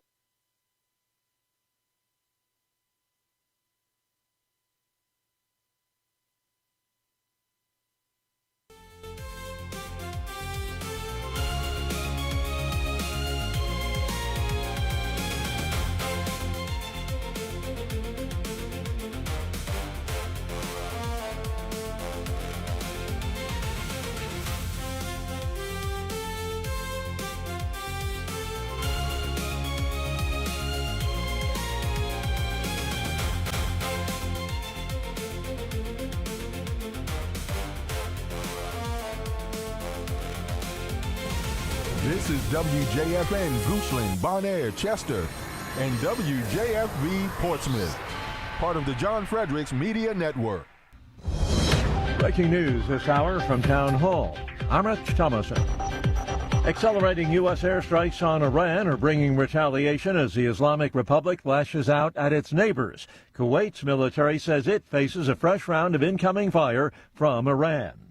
Iran's top negotiator issued a lengthy statement as the U.S. stepped up its airstrikes. Mohammad Bagher Ghalibaf called the conflict an existential war, emphasizing the importance of maintaining Iran's claim to the Strait of Hormuz by force if necessary. But he also left the door open to negotiations. The U.S. says it's targeting Iran's ability to threaten shipping in the waterway. But in this latest round of strikes, Iranian media reported that a children's cancer hospital was evacuated after several missiles landed nearby. The BBC's Barbara Plett-Usher. President Trump isn't offering much in the way of a preview of this evening's address to the nation, except to say that it's really big news. It's really, really big news. The White House speech will focus at least partially on election integrity, which polls show is a big issue with Americans of all political stripes.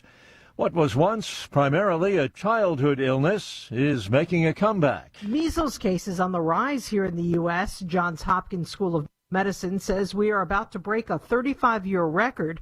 The CDC says there were close to 2,300 measles cases last year in 2025.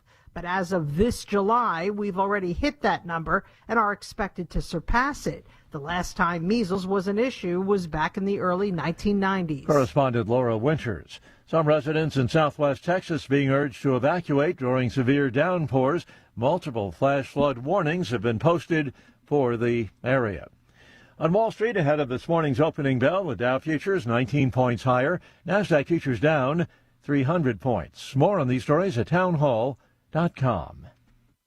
Hi, I'm Kirk Cameron. Christian Healthcare Ministries is not another health insurance policy. If you're tired of year-long contracts and pointless restrictions, CHM offers anytime enrollment on your schedule and at your convenience. With CHM, you're paying half the cost of a traditional health insurance plan. So that puts more money back into your budget for everyday needs. Plus, you'll have access to CHM's care solutions for virtual appointments, prescription savings, surgery support, and more. My family and I joined in 2018, and it's changed our lives for the better. We love paying way less while helping other believers afford their medical bills. Take the leap of faith and see why Christians across the nation are better with CHM.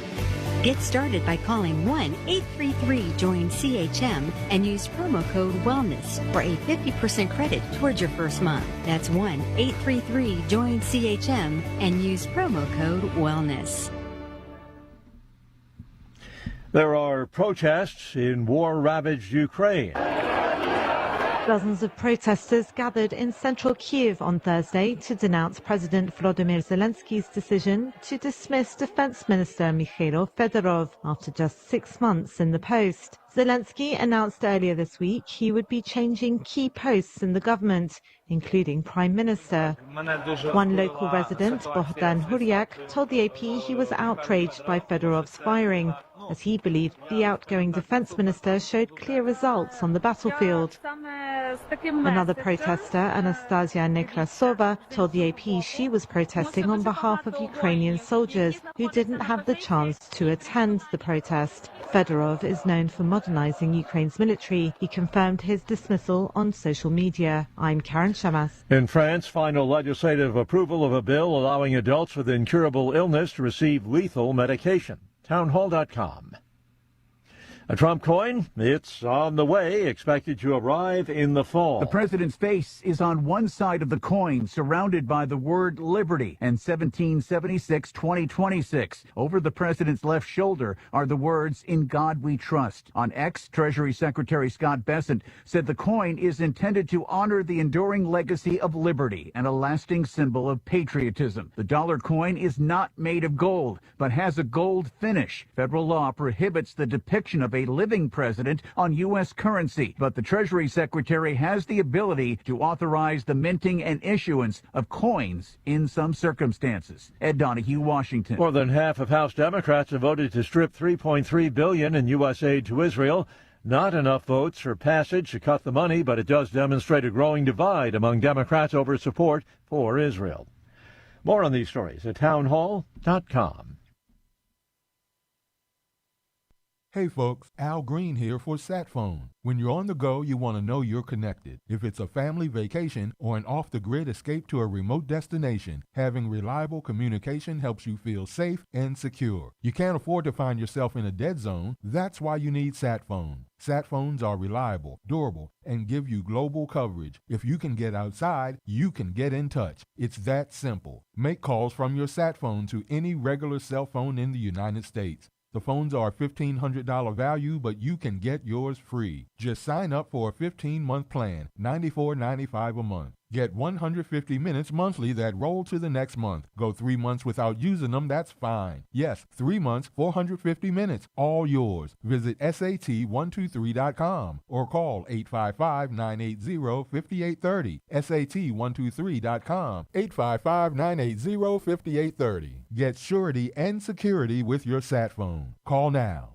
For the first time ever, we're bringing you MyPillow mattresses and mattress toppers for as low as $99.98. Remember, sleep's all about temperature and pressure points. Whatever sleep needs you have, we have the right technology for you. Like our MyPillow mattress topper, our queen size has over 10,000 individual comfort supports to help relieve your pressure points. And how about our 3-inch Hybrid Plus mattress topper? It's infused with copper and silver to help your body get the restorative sleep it needs. And our MyPillow and Case Coil mattresses, I personally helped develop these mattresses to make sure they have everything needed to give us great sleep.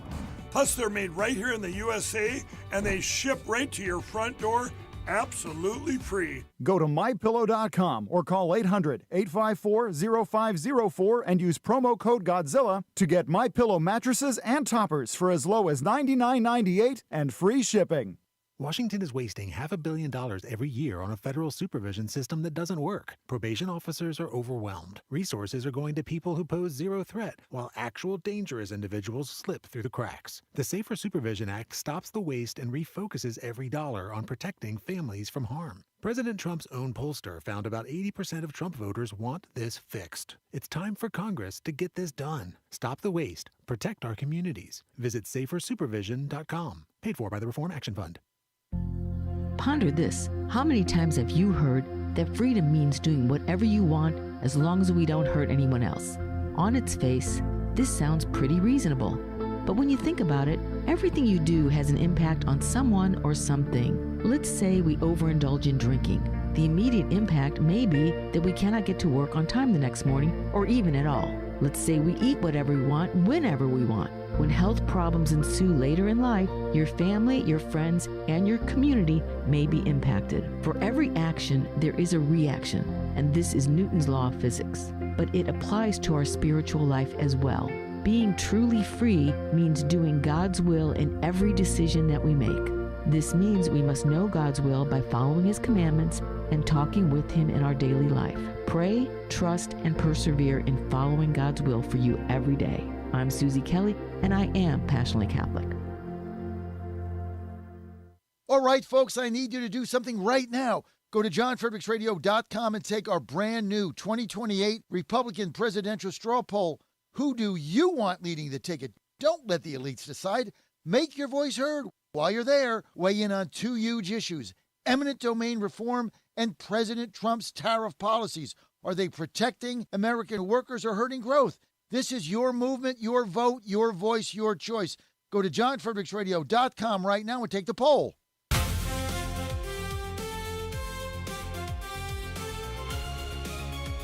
Live from the studios of the John Fredericks Media Network, it's The John Fredericks Show. Grab yourself a cup of 1775 coffee, sit back, and get ready for the best 4 hours of talk in the universe.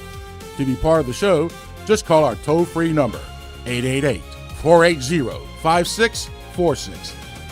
And now, here's the Godzilla of Truth, the Oracle of the Deplorables, the man Jack Nicholson knows can handle the truth, John Fredericks. Welcome to the John Fredericks Media Network. I am your Godzilla of the Truth in America, your Oracle of the Deplorables, coming alive in Washington, D.C., and it is time for D.C. Dispatch. We've also got Chairman Joe Gruters coming up, and so thank you for being with us today. I want to thank my team for putting this all together very quickly. And let me introduce, before we get on, the chairman of the Republican National Committee, Joe Gruters, our D.C. Dispatch team here. Yes, Terry, we did not clean up the desk. One of these days I'll actually do that. Dan did it, but that took about 15 minutes after he went home for me to screw it up again. Anyway, Terry Gilberg is with us. Terry, a longtime radio talk show host on Salem and also TV host with CBS, was with NBC affiliate and Clear Channel. Clear Channel's a big one. Maria Pickering. Media. Maria Pickering with us, longtime DC GOP activist, former at-large council candidate in Washington, D.C. during COVID. She became the Zoom queen of all time. Also, the vice chair of the D.C. GOP is with us, Christina Goodlander. Christina, thank you for being with us. Thank you, John. As always. And one of our panelists couldn't make it today, Miss Rowland, who will be back next week. So thanks for joining us. And let's bring in our featured guest here on DC Dispatch, the man of the hour, Chairman, Republican National Committee, Joe Gruters. Joe, great to have you with us. Hey, John, thanks so much for having me. Joe, you got the A team here, baby. I mean, you thought you were going to get on with me, and now you got the best of the best in Washington, D.C. of the D.C. GOP. So thanks for joining us. Let's get right to the midterm convention. A lot of the state chairmen now putting their delegations in. It's going to be in Dallas, September. What is it? 9, 10 or 10? 9? Yeah, September 9th and 10th. It's going to be awesome. You know, we're calling it like a Trumpapalooza, because the question is if you're going to defy history, how do you do it? We got to do things differently. This has never happened before. This was the president's idea. And listen, we have the best showman that's ever existed in politics with Donald J. Trump. So we're going to put him front and center. We're going to talk about all the great things that he's done in his first 2 years and talk about everything he wants to do over the next 2 years, and contrast that with the liberal, radical leftists that the Democrats are putting up and the policies that they want to go back to.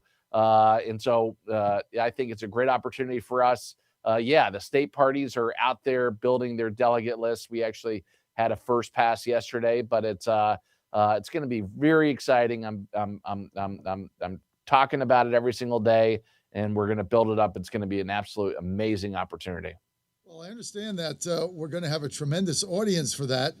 And what is your vision of it? Is it going to be a lot of congressmen and senators? Obviously, President Trump fans will be featured, but do you see a lot of rah-rah? Do you see getting in the policy? What is your vision of the midterm convention, Joe? Yeah, and we're still going over some of those details because, how do you frame it? And do you frame it Do you go in a path where we did a couple years ago and we have no elected officials and no candidates, and we talk about policies and having real world people bring up the stories of how the Trump's policies impacted them on a daily basis, whether it be, the working family tax cuts, the no tax on tips, overtime, Social Security, the closing the borders, the fact that we have the lowest murder rate we've had in, I think, 130 years, the fact that fentanyl has been stopped at the border, the fact that we've stopped the tens of millions of people coming over. I mean, there's so many things we could talk about. And I think that is yet to be determined, but this is an opportunity for us to showcase the president, all the great things that he's done, and all the great things that he can do if we send back a majority to Congress in November. A couple of things. I've got to give a shout out to your communications team at the Republican National Committee. I mean, I've been on the air for 15 years, and my first involvement with you guys was a very long time ago. Sean Spicer was there. I actually came to RNC headquarters and went up in the, I think it was the office of the finance chair, because back then you had to have a hard phone line, and the only one they had was by the fax machine. So this was a long. So I've been involved in a long time, but so I actually had to go up there and put in a hard POTS line or something. But Joe, the comms team that you put together at the RNC in this cycle is phenomenal. I mean, the number of people, the outreach you have, the professional look of it. My liaison, my direct liaison is Molly Safried. She's an absolute beast. She's a 10. But your whole team in there, been working with you guys for a decade and a half. This is the greatest team you've ever put together. And I tell you what, it's going to make a difference, Joe, and show up in the midterms. Yeah, John, Molly's fantastic. Zach, another communication specialist, is great. We have so many great staffers at the RNC, and that's what I say. At the end of the day, look what happened last week with the Supreme Court case, with the coordinated campaign limits. A couple of years ago, the Supreme Court said that we were allowed to coordinate with our friends who are on the ground. Now we can coordinate directly with the campaigns. And when it comes down to it, is now we could create maximum efficiency with everything that we do. We can go in there and see what these candidates are doing. We can nudge them where we need to. And where that makes a difference is, forget the fact that we have so much more money than the Democrats. We have so many. Our staff is first class across the board. We have superior intelligence and common sense across the board.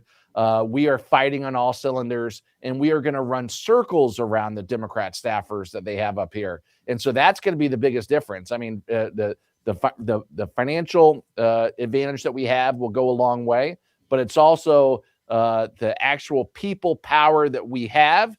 I think the Republican politicos up here are just a lot more competent, and we know how to win these races. And together, yes, it's going to make a big difference.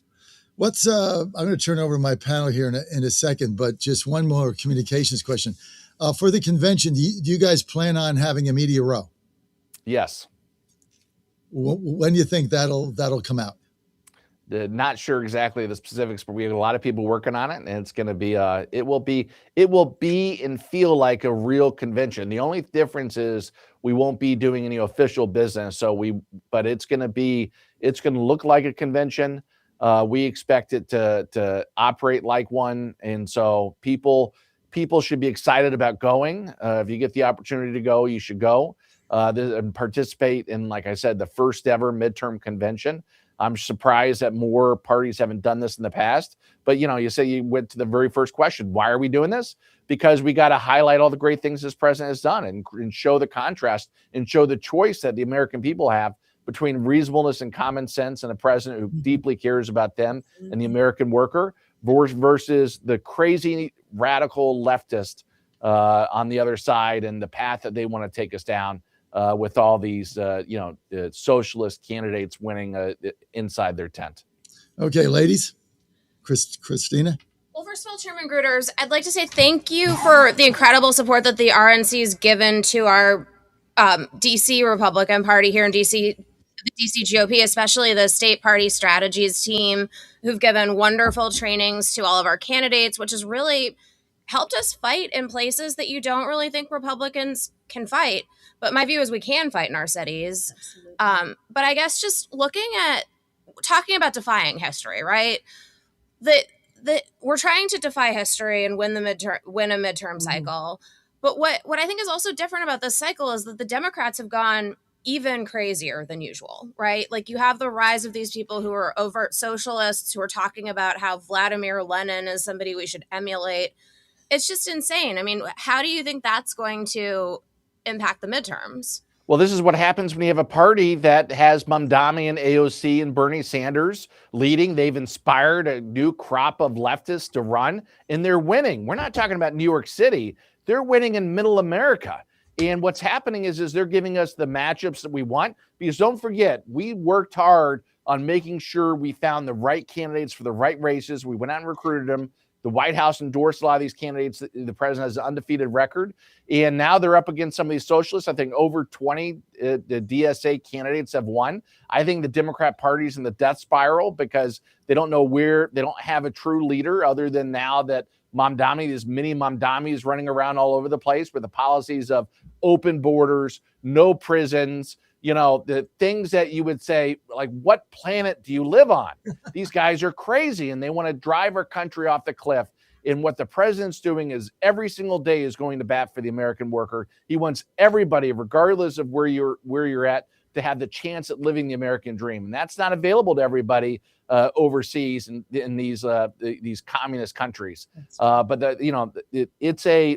for us, it's a great opportunity. We're getting the matchups we want.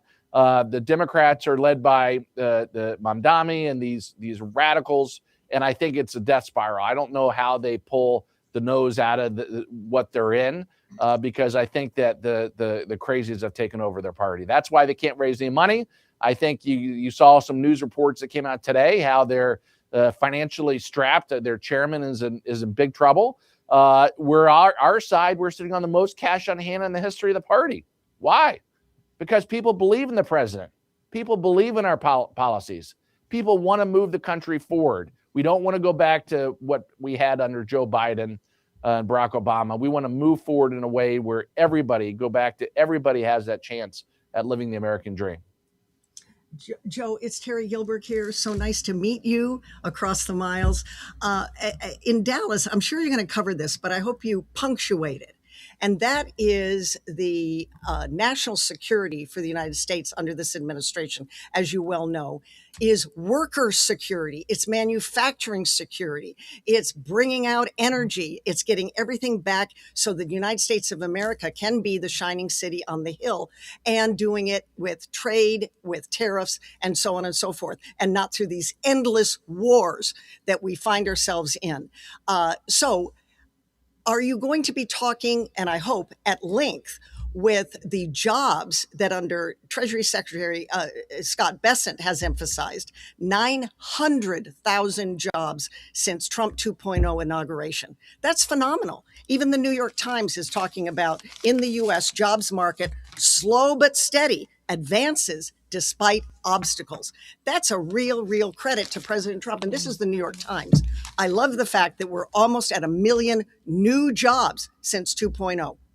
And that's not even government jobs. And wait until fact that this president, this president has attracted $19 trillion worth of investments. And a lot of this stuff, it doesn't happen overnight. It's going to be years as these plans are built out and employ people. And so this president is putting America back to work. Like I said, his focus is on the average American worker, which, remember, the American worker used to be represented by the Democrats. They've abandoned the American worker. It's this president that said he's tired of the D.C. elitists for 5 decades selling out the American people. He's gone to bat for him, but you're exactly right. Those are the type of issues. All this messaging that the president has given us, there's so much. Yes, peace through strength, no endless wars. And he's done such an amazing job across the board, giving us, but those are the stories that we have to tell. We could do a better job of messaging. And this is our opportunity to do that, to bring it directly to the American people, all these great things. But he's given us a treasure trove data and messaging, and we're going to take full advantage of it at this convention. Does the one quick question, Joe? Does the president ever talk to you about the timeline to get our hollowed out manufacturing base back into the United States, factories in Kansas or Montana or Oklahoma? Is there any timeline that you can give us on that? He's going to bat for him every single day. That's why he has these fair trade deals. That's why he's, it's trying to encourage the new investments into America. He understands that's the backbone of the country.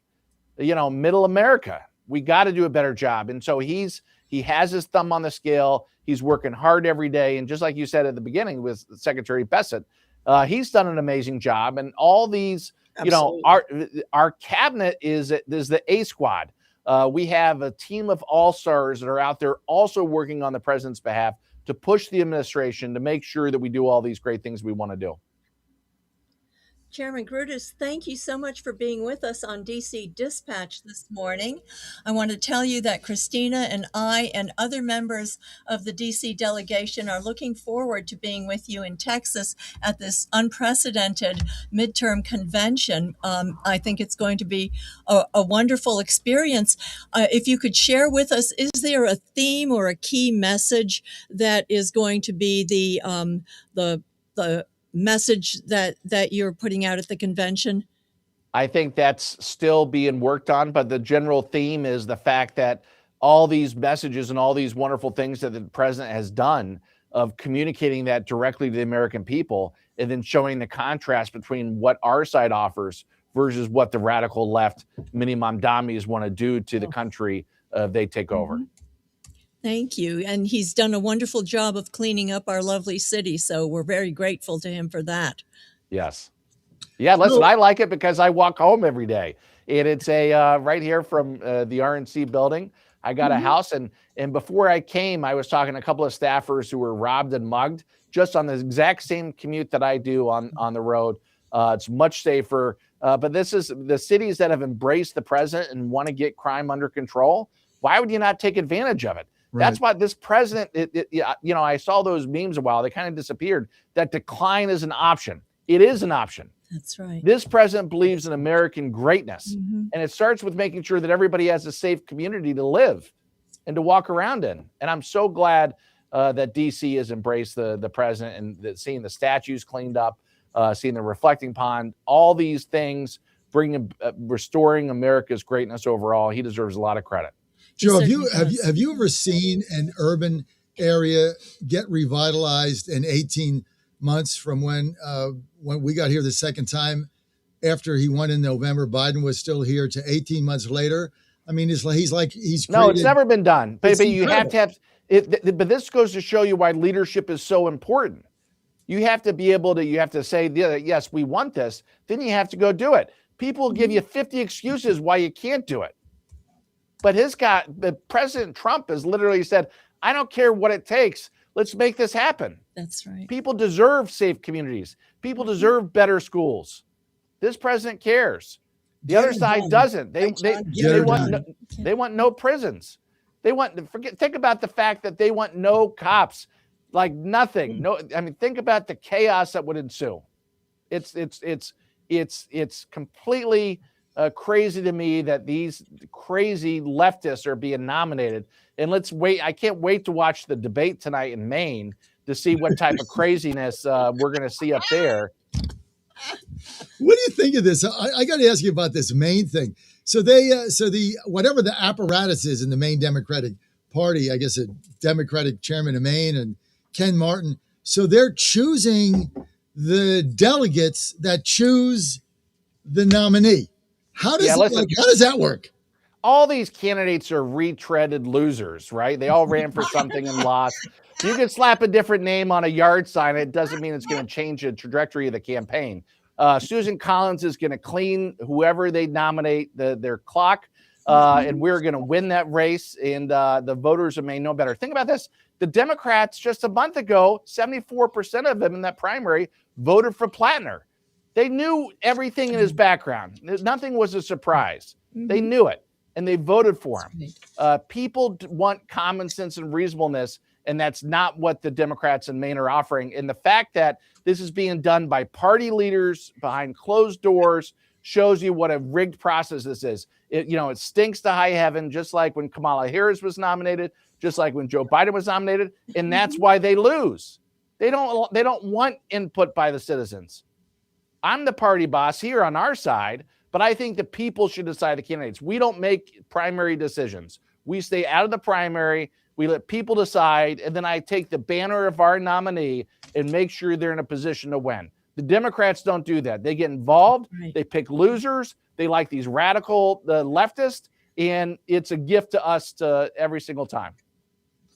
All of our nominees have pretty much been set, except for a couple of states. I think Tennessee is coming up on in the middle of August, and then you have that ridiculous New Hampshire thing at the end of September. What is a key race you're looking at right now where we're staging a comeback where we had been written off? What is the one for us to watch, Joe Gruters? Well, look, you could look at what I always tell people. Listen, we're going to defy history. I think we have an unbelievable opportunity to win both the House and the Senate. And I always say, don't take my word for it. Go to the Cook Political Report. Go to Sabato's Crystal Ball. Go look at these nonpartisan sites and see where these races are ranked. But the fact that we have two of the most competitive races in Iowa, let's just say middle of the country, the leftists, nominated these radical leftists, and it gave our matchups now are much more favorable. But listen, the Democrat wave that it's supposed to be because it's an off cycle. Yeah. It's not. It doesn't exist. It's not going to exist. Yeah. We have the right candidates. We have the resources we need. We have the president's messaging, starting with that midterm convention, and then we're going to go barnstorm the country with the best political showman that's ever lived in Donald J. Trump. He's delivered low propensity voters 3 times. He's going to do it again, and we're going to defy history. And it's going to be the 5th time in 150 years that we defy history. And I was just to add, Joe, that even though it's full steam ahead, we can't take our foot off the gas. There still is a lot of work ahead of any race between now and November. 100%. We need total unity. We need to say, there's always factions within our party. Put them aside for the greater good, because we already know what will happen if the Democrats somehow do win. It's going to be investigations. It's going to be obstruction. It's going to be 2 years of impeachment. It's going to be absolute chaos and a nightmare. We need everybody to go to GOP.com. Join our efforts. Go join your local party. Join your state party. Become a poll worker. Join our election integrity efforts. If you want to be active and involved, give us your time and treasure. We could win this, but we need everybody to come together. Yes, it's not going to be easy. Listen, elections are a battle, and you got to be prepared to take it by force. Mm-hmm. The Democrats want to send us down the river. We have to do everything we can to protect the president, his administration, his agenda, and keep it moving forward over the next 2 years. Joe, what is your vision going in the midterms? Hold this, Dan, a second. What's your vision going in the midterms for getting us competitive in the mail-out ballot game? Because, it is what it is. We're not going to change it in these states. We have to get a mail-out ballot operation going, like we had an early vote operation going for Trump in 2024. Great question. We've already deployed 17 states worth of staffers, probably 10 staffers in each state. We're hiring more every single day, and it's all for our get out the vote operations. That's what we do. I've spent 24 years as a local chairman, the minor leagues of party politics. We win in Florida by focusing on vote by mail, by making sure that our voters turn out, by locking those voters in. We have to understand that the state by state, everybody has different rules, and the rules that that state lives by, we have to go dominate. And that's why we have our chairs. That's why we went out and we're doing something also that's never been done. We went, besides our state and local chairs, we have grassroots chairs now, election integrity chairs. We are pounding the pavement. We're going to be organized. We're going to be ready, and we're going to win. Terrific. Well, I was kind of shocked the other day when I had Triello on, and I saw her title, and it was spokesman for communications director for RNC election integrity. I didn't even know we had that office there. So, well, we need it because listen, we Yeah. have over 150 lawsuits from coast to coast. We're bringing the absolute hammer everywhere we can. We have major election integrity wins in because the Democrats will stop at nothing to try to win, to keep their power and control. They cheat every single day, and you're going to hear about that tonight. But it's our job to make sure that we stop the cheating. Everybody should have full faith and confidence in the elections, and get ready because we're going to have even a more robust election integrity operation than we did on the ground in 2024. All right, Joe Gruters, I want to thank you for being with us, chairman of the RNC. Joe, we look forward to seeing you in Dallas. And I'll be the first one in line for Media Row, so be sure you guys get that out. I'll be the first one. And we'll have you on again prior to that. Joe, again, thank you. Thank you, Joe. Keep up the great work, guys. Thank you. Super work, Joe. Thank you. Quick word from our sponsors. We got another one of our candidates, DC, coming up right here. Nelson, looking forward to that. DC Dispatch coming right back at you after these words from our sponsors. Keeping our border secure, growing Great our job, economy, ladies. and destroying Nelson, the woke yeah. agenda. I'm Van Hillary, and I approve this message because I'm standing with President Trump to get America back on mission. America First conservative Van Hillary. He's never folded, and he never will. Paid for by Van for Tennessee. It's finally here, our second annual mega sale. This sale only comes around once a year, so take advantage of the best offers ever while you can. For example, save 50% on our Giza Dream bed sheets, as low as $29.98. And for the first time ever on TV, MyPillow mattresses and MyPillow mattress toppers as low as $99.98. And you save 50% on our Lux Pure 6-piece towel sets. Regular $69.98, now only $39.98. And our best-selling standard MyPillows, regular $49.98, on sale for $17.98. Wait on it, mega sale only $14.98. But wait, there's more. To make the mega sale even more special, when you order right now, your order's gonna ship absolutely free. To take advantage of the second annual mega sale, go to mypillow.com or call 800-854-0504 and use promo code Godzilla. The Trump administration has brought positive changes when it comes to fixing our broken healthcare system. If we really want to make America healthy again, well, that starts at home. And that's where the Wellness Company comes in.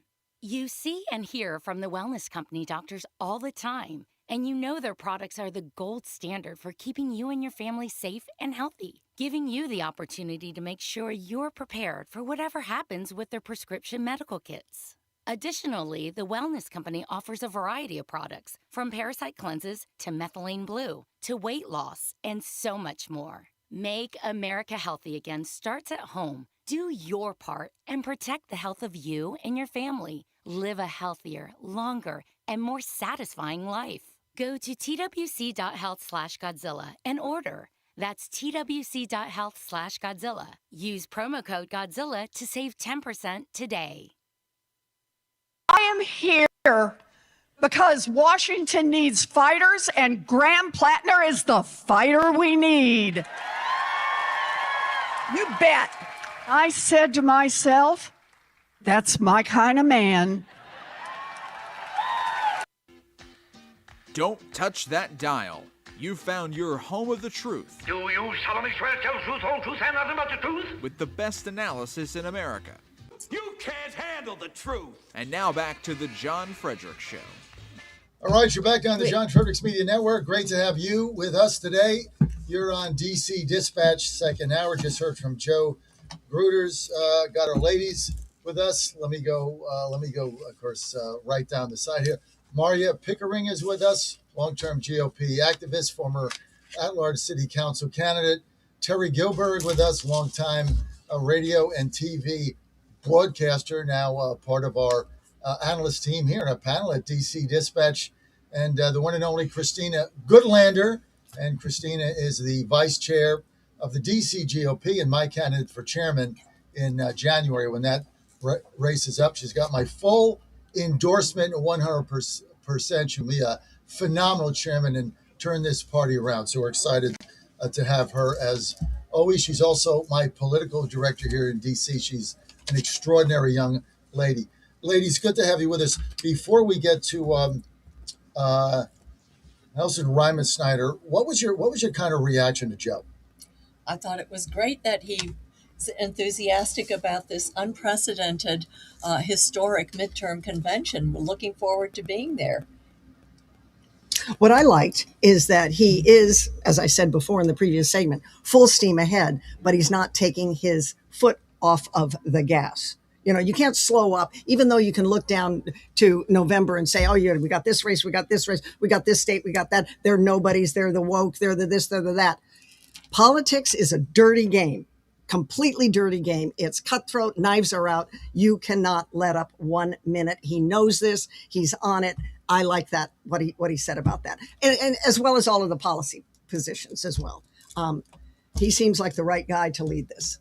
He's a good talker. He's got a good personality. But what's also important, too, is his leadership of the party and his stewardship, given that we just have this massive financial advantage over the Democrats, right? Mm-hmm. Like, they're in the red. We're flush with cash. Mm-hmm. That's a credit to Chairman Gruder's leadership. I want to start before again we get to Nelson. Just a couple quick issues here. The first one, they did an experiment in D.C. on raising the minimum wage dramatically to affect service workers in lieu of having them depend on getting tips for their wages. And of course, now with the one big beautiful bill, no tax on tips, it's to their advantage. But that has proven to have been a colossal disaster, and a lot of restaurants closed over it. Now the city council doesn't want it. They couldn't get the signatures to put it on the ballot.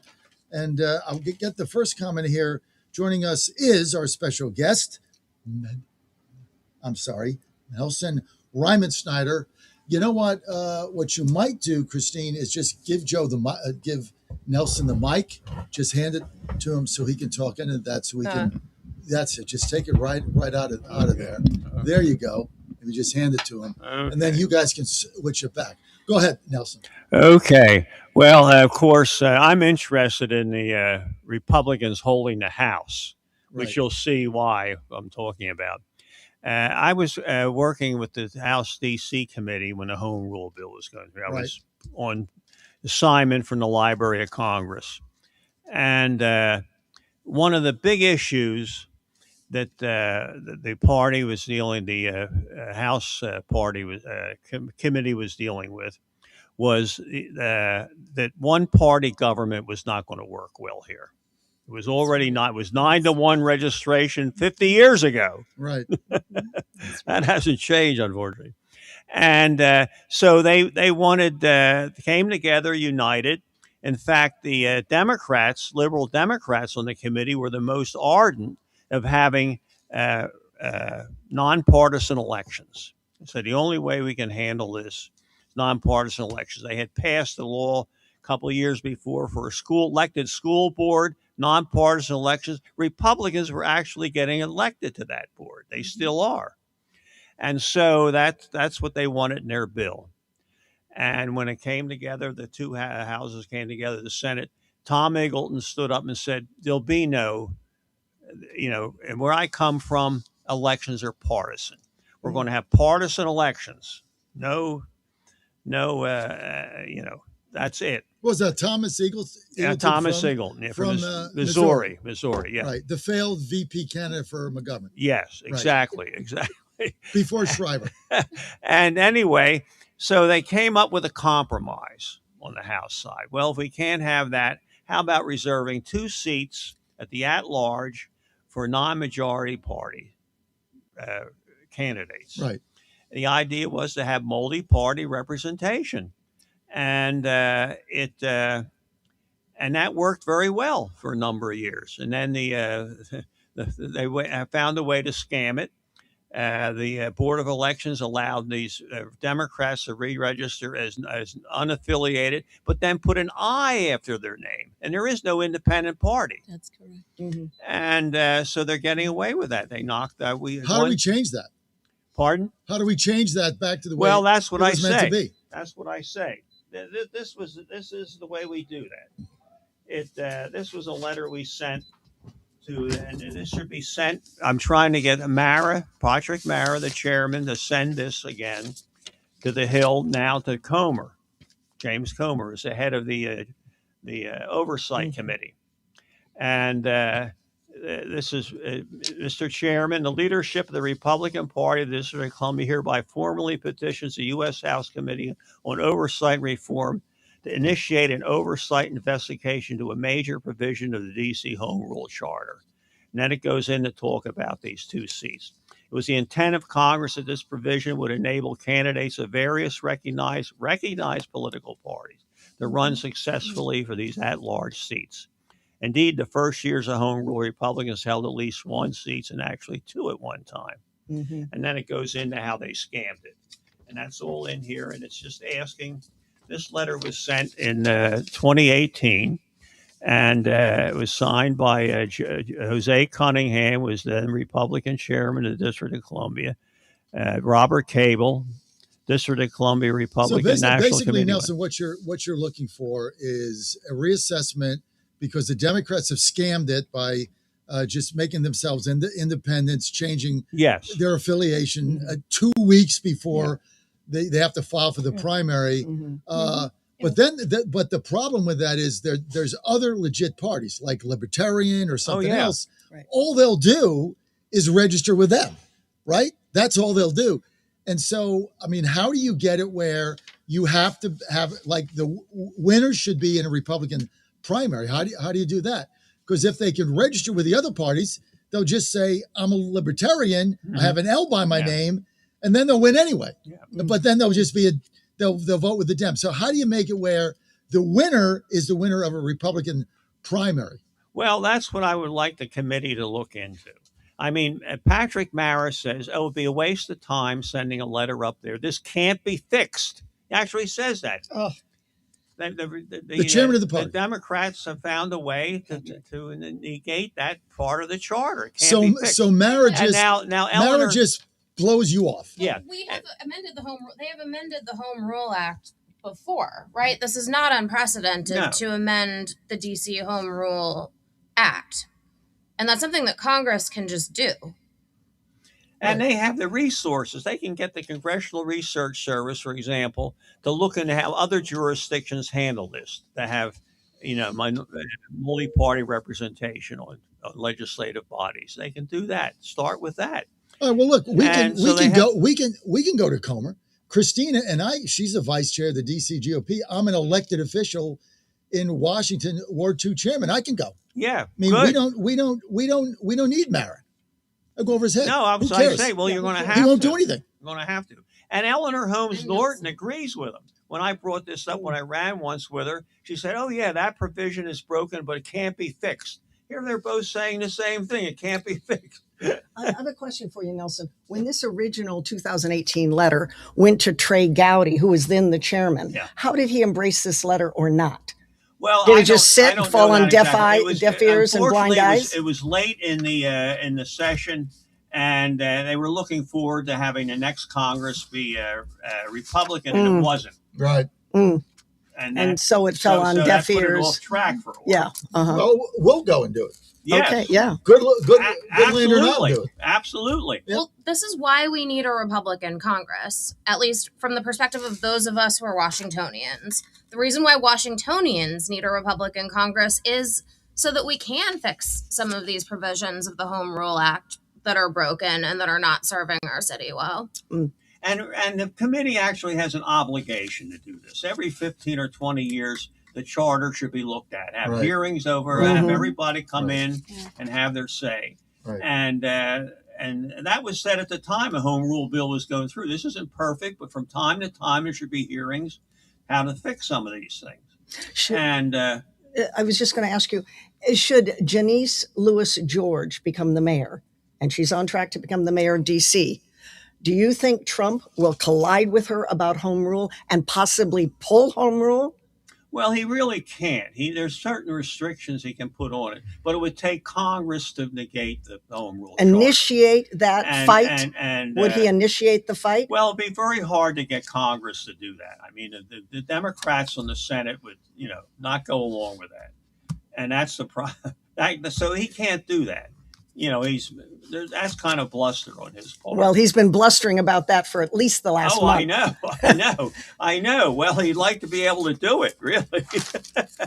But going back to this thing, that'd be wonderful to go to Comer and get him interested in this. Yeah, we're gonna do that. Christina and I are gonna do that because and Nelson. Mara's not gonna do And Nelson's anything. coming with us, right? Yes. Yeah. Oh, sure. Yeah. I'd be glad to. And and as I say, this letter can really be, should be just rewritten and sent in by the Republican Party. The concept of it was there'd be one at-large seat, right? Two at-large seats. Two at-large seats would be reserved for Republicans, minority party. Yes. So that you have some representation. Right. Then it got taken over by the Democrats that scammed it through independents. Right. Yeah, right? so that we have opposition voices on the even- council, right. because That's the right whole now idea. you have We're gonna these get so-called outvoted independents who are 11 to 2. completely That's the indistinguishable whole from the idea. Democrats. And so Exactly. it should be decided in a Republican primary, right? The winner of that should be seated. That should be it.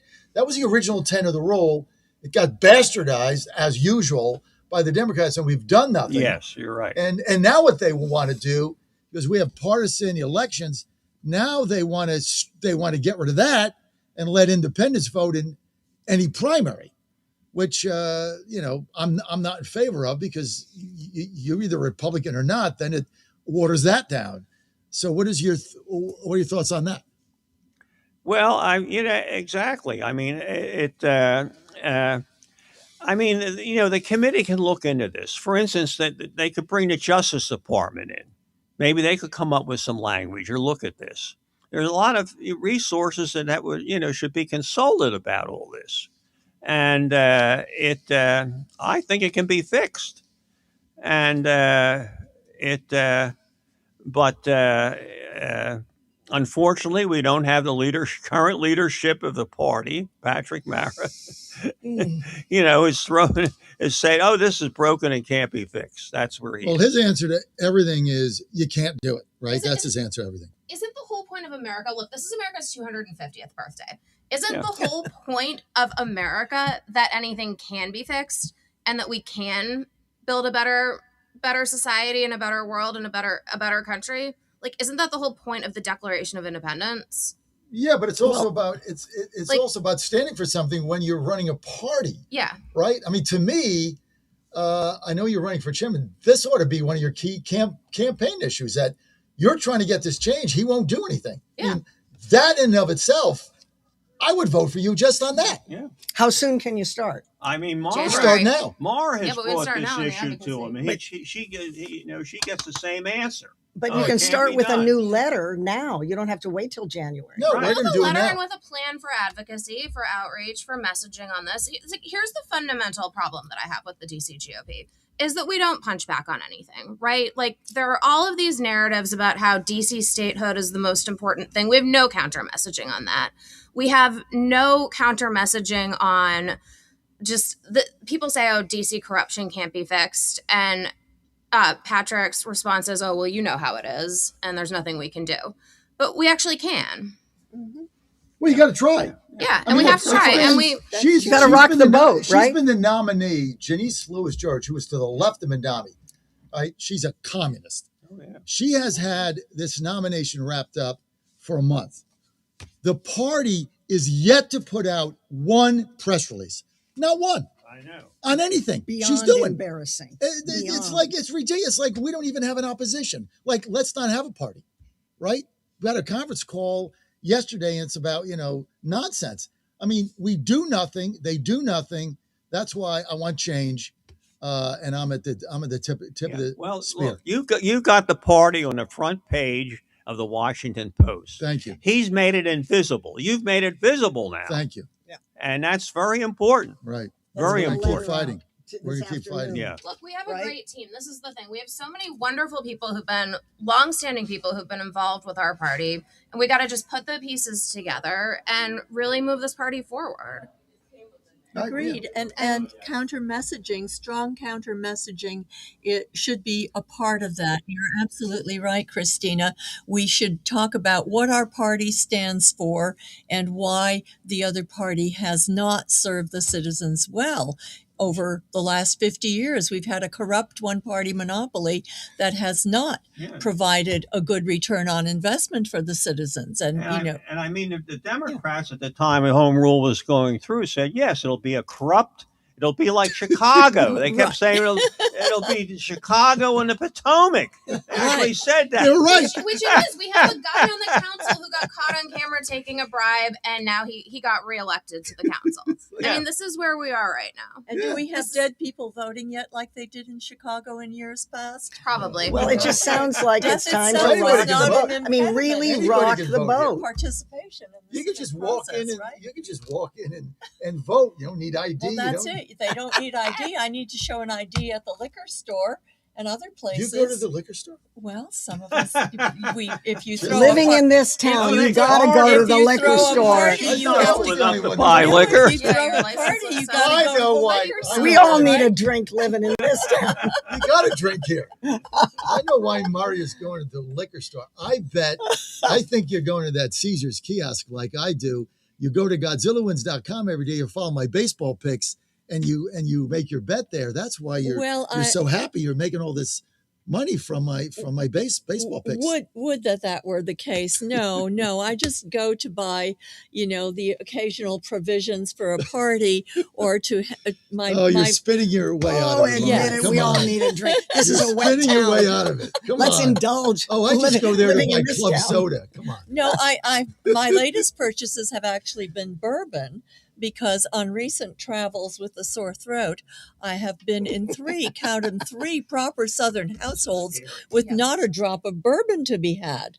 So I've started buying bourbon by the case and half. You can buy those little bottles. And no. just I buy larger bottles that it's called a hot toddy. I give these as house gifts to people who may be lacking.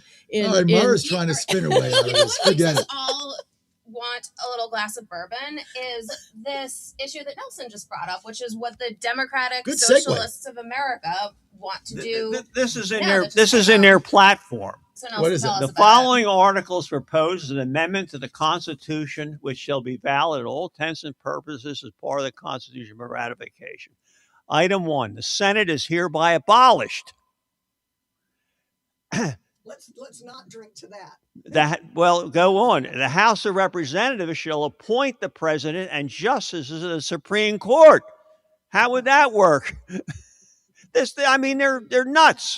They want to turn it into the Politburo. Is really what it is. Because they've said that they don't want they want to abolish our political parties and they want to start a mass political party. Yeah. And the third, that to me, that looks like the Chinese Communist Party. And the third plank is no person who is not a citizen shall be denied the right to vote. Whoa! Anybody can vote. Yes. Well, that's their yes. Their voter base is people don't live here. That's insane. It's insane. But again, we've said nothing on this. No press release. No, I know. You're gonna leave that with me, right? Oh yeah. Yeah, I definitely want that. I'm gonna do a column on that when I get time after I pick more of them up. Anyway, look. One interesting thing. I found this interesting. So they were trying to get on the referendum. The DSA, right, was trying to get a referendum in a plebiscite for a $25 minimum wage. Yeah. And they needed, 2,000 signatures, something. I don't have the exact number. More than that. So whatever they needed, 10,000, 8,000, but they needed signatures to get on the referendum. Well, they couldn't. They had all this money. They went out, tried to get it. They couldn't get the signatures. And it's not because they didn't have the resources, because people wouldn't sign it because they know it's insane. Yeah. So as bad as the city is, we still have people that said, no, $25 minimum wage puts all our restaurants out of business. And I like my restaurant over there, so I'm not going to sign it. And so what I heard is that wasn't that they didn't have the canvassers, is that people were shaking their head and saying, no, I'm not going to sign that. Right. And so they couldn't get the signatures. And so the $25 went down the tubes. We've already lost 32 restaurants. 32. Go. I mean, look, at 25, it'll be the whole shebang. And as we've discussed before, we already have a 5% Initiative 82 fee on most of our restaurant bills. Right. And that's part of this thinking that, they need to have more money for the servers. As a former waitress, give me my tips. Okay, I'll take the pathetic minimum wage. If you hustle, you get tips, and that's perfectly fine. I bet you got the biggest tips ever. Well, I worked hard, and I worked hard for my tips. Absolutely. She I'd give works you hard for the 20%. money, don't they? I give Isn't you there 20, a song about that? 25%. Well, everybody in the restaurant industry was against this ridiculous Yes, referendum. But here's the it's not opportunity a that good we idea. have, right? We have a silent majority of Washingtonians who don't vote. If you look at the elections, typically less than half of registered voters actually turn out to vote. It was about 40% of Democrats turned out to vote in the primary this year. So, I mean, fewer than 20% of Washingtonians voted for Janice Lewis George. Yeah, and So- I mean, they project that as a landslide, that she won in a landslide. No, it was no landslide. There was Like no you say, it's only landslide. 38% of the registered Democrats voted. Yeah, it was a low turnout primary, and this is the opportunity that we have as Republicans, is to engage the silent majority of sane Washingtonians and try to change the political facts on the ground and change the narrative. Get out there and do it. 20% of people voted for her.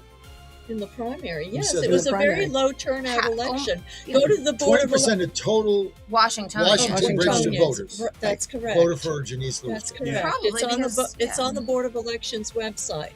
And the good news is that a number of other candidates for mayor have recently filed for the November election.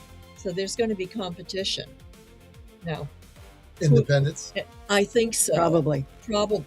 But who knows? Who knows who these people are or what kind of momentum they can get? But this means not everybody is on board with Janice. Terry, wrap us up. I think you need to rattle the cage here in Washington. And you've got a leader that's already taken his stiletto heel, as they say, and broken through the glass ceiling, as they say with women. Trump is out there rattling the cage every day. And in terms of his bluster, I like that as a strategy. He gets out there and he blusters. Whether or not it's going to happen with home rule, at least he's rattling the cage. That's what you can do, and that's what you can do. That's what we all are And, doing. and, that's I what we think all the are first doing thing is every to start with Thursday. a very strong letter. I'll help write it. I'm a good writer. You I'll help gotta write write it. a good- Yeah, you And are. get it You're right right, in front of Dylan. Jim Comer and say, Trey Gowdy got nothing Comer's- on this, and Comer's now people we will need. meet with me in a New York minute. I'm going to Comer is got a great team. Goodlander in. I'm bringing Nelson in. And It's anyway, time to get the first letter in and then follow up in person, John. we got to go. I got to wrap things up, get these cameras packed. We're going to Colonial Downs. I'll be there Friday, Saturday, Godzilla wins Saturday, of course. So we're going to Colonial Downs and White House press briefing today at 1 o'clock. So I'll be there. Michael Coleman will be with me. First time back for Caroline Levitt since she had the baby. So we're that. And then we're shipping out of here and we'll see you. We got our big event on Saturday, right? You guys are going to be there, right? I'm going to be there. Yes. Right. You're going to have fun. Goodland is going to be there. This has been DC Dispatch. Now, I know that some people want to retitle it the Goodlander for DC GOP Chairman Show. We're thinking about that title change. It's got I to think we ring should to it. focus on DC. Let's No, we focus on want to policy. focus on the Let's Goodlander picture. Let's campaign. focus on making change. That's in our more city. fun. It's more fun. No matter what you say, that's just This is more about fun. all of us, John. No, it's about you. John Fredericks Media Network. Michael Patrick Lay, it's all about him coming up. He's going to be next right here on the John Fredericks Radio Network. We thank our DC Dispatch crew. Nelson, got to say her name right. Ryman Snyder, thanks for writing it on this paper napkin. Christina, see, she thinks of everything. Also, Terry Gilbert, Christina Goodlander, you all know her. And Maria, as soon as your show is over, we're heading over to the ABC liquor store. See you tomorrow, 9 a.m.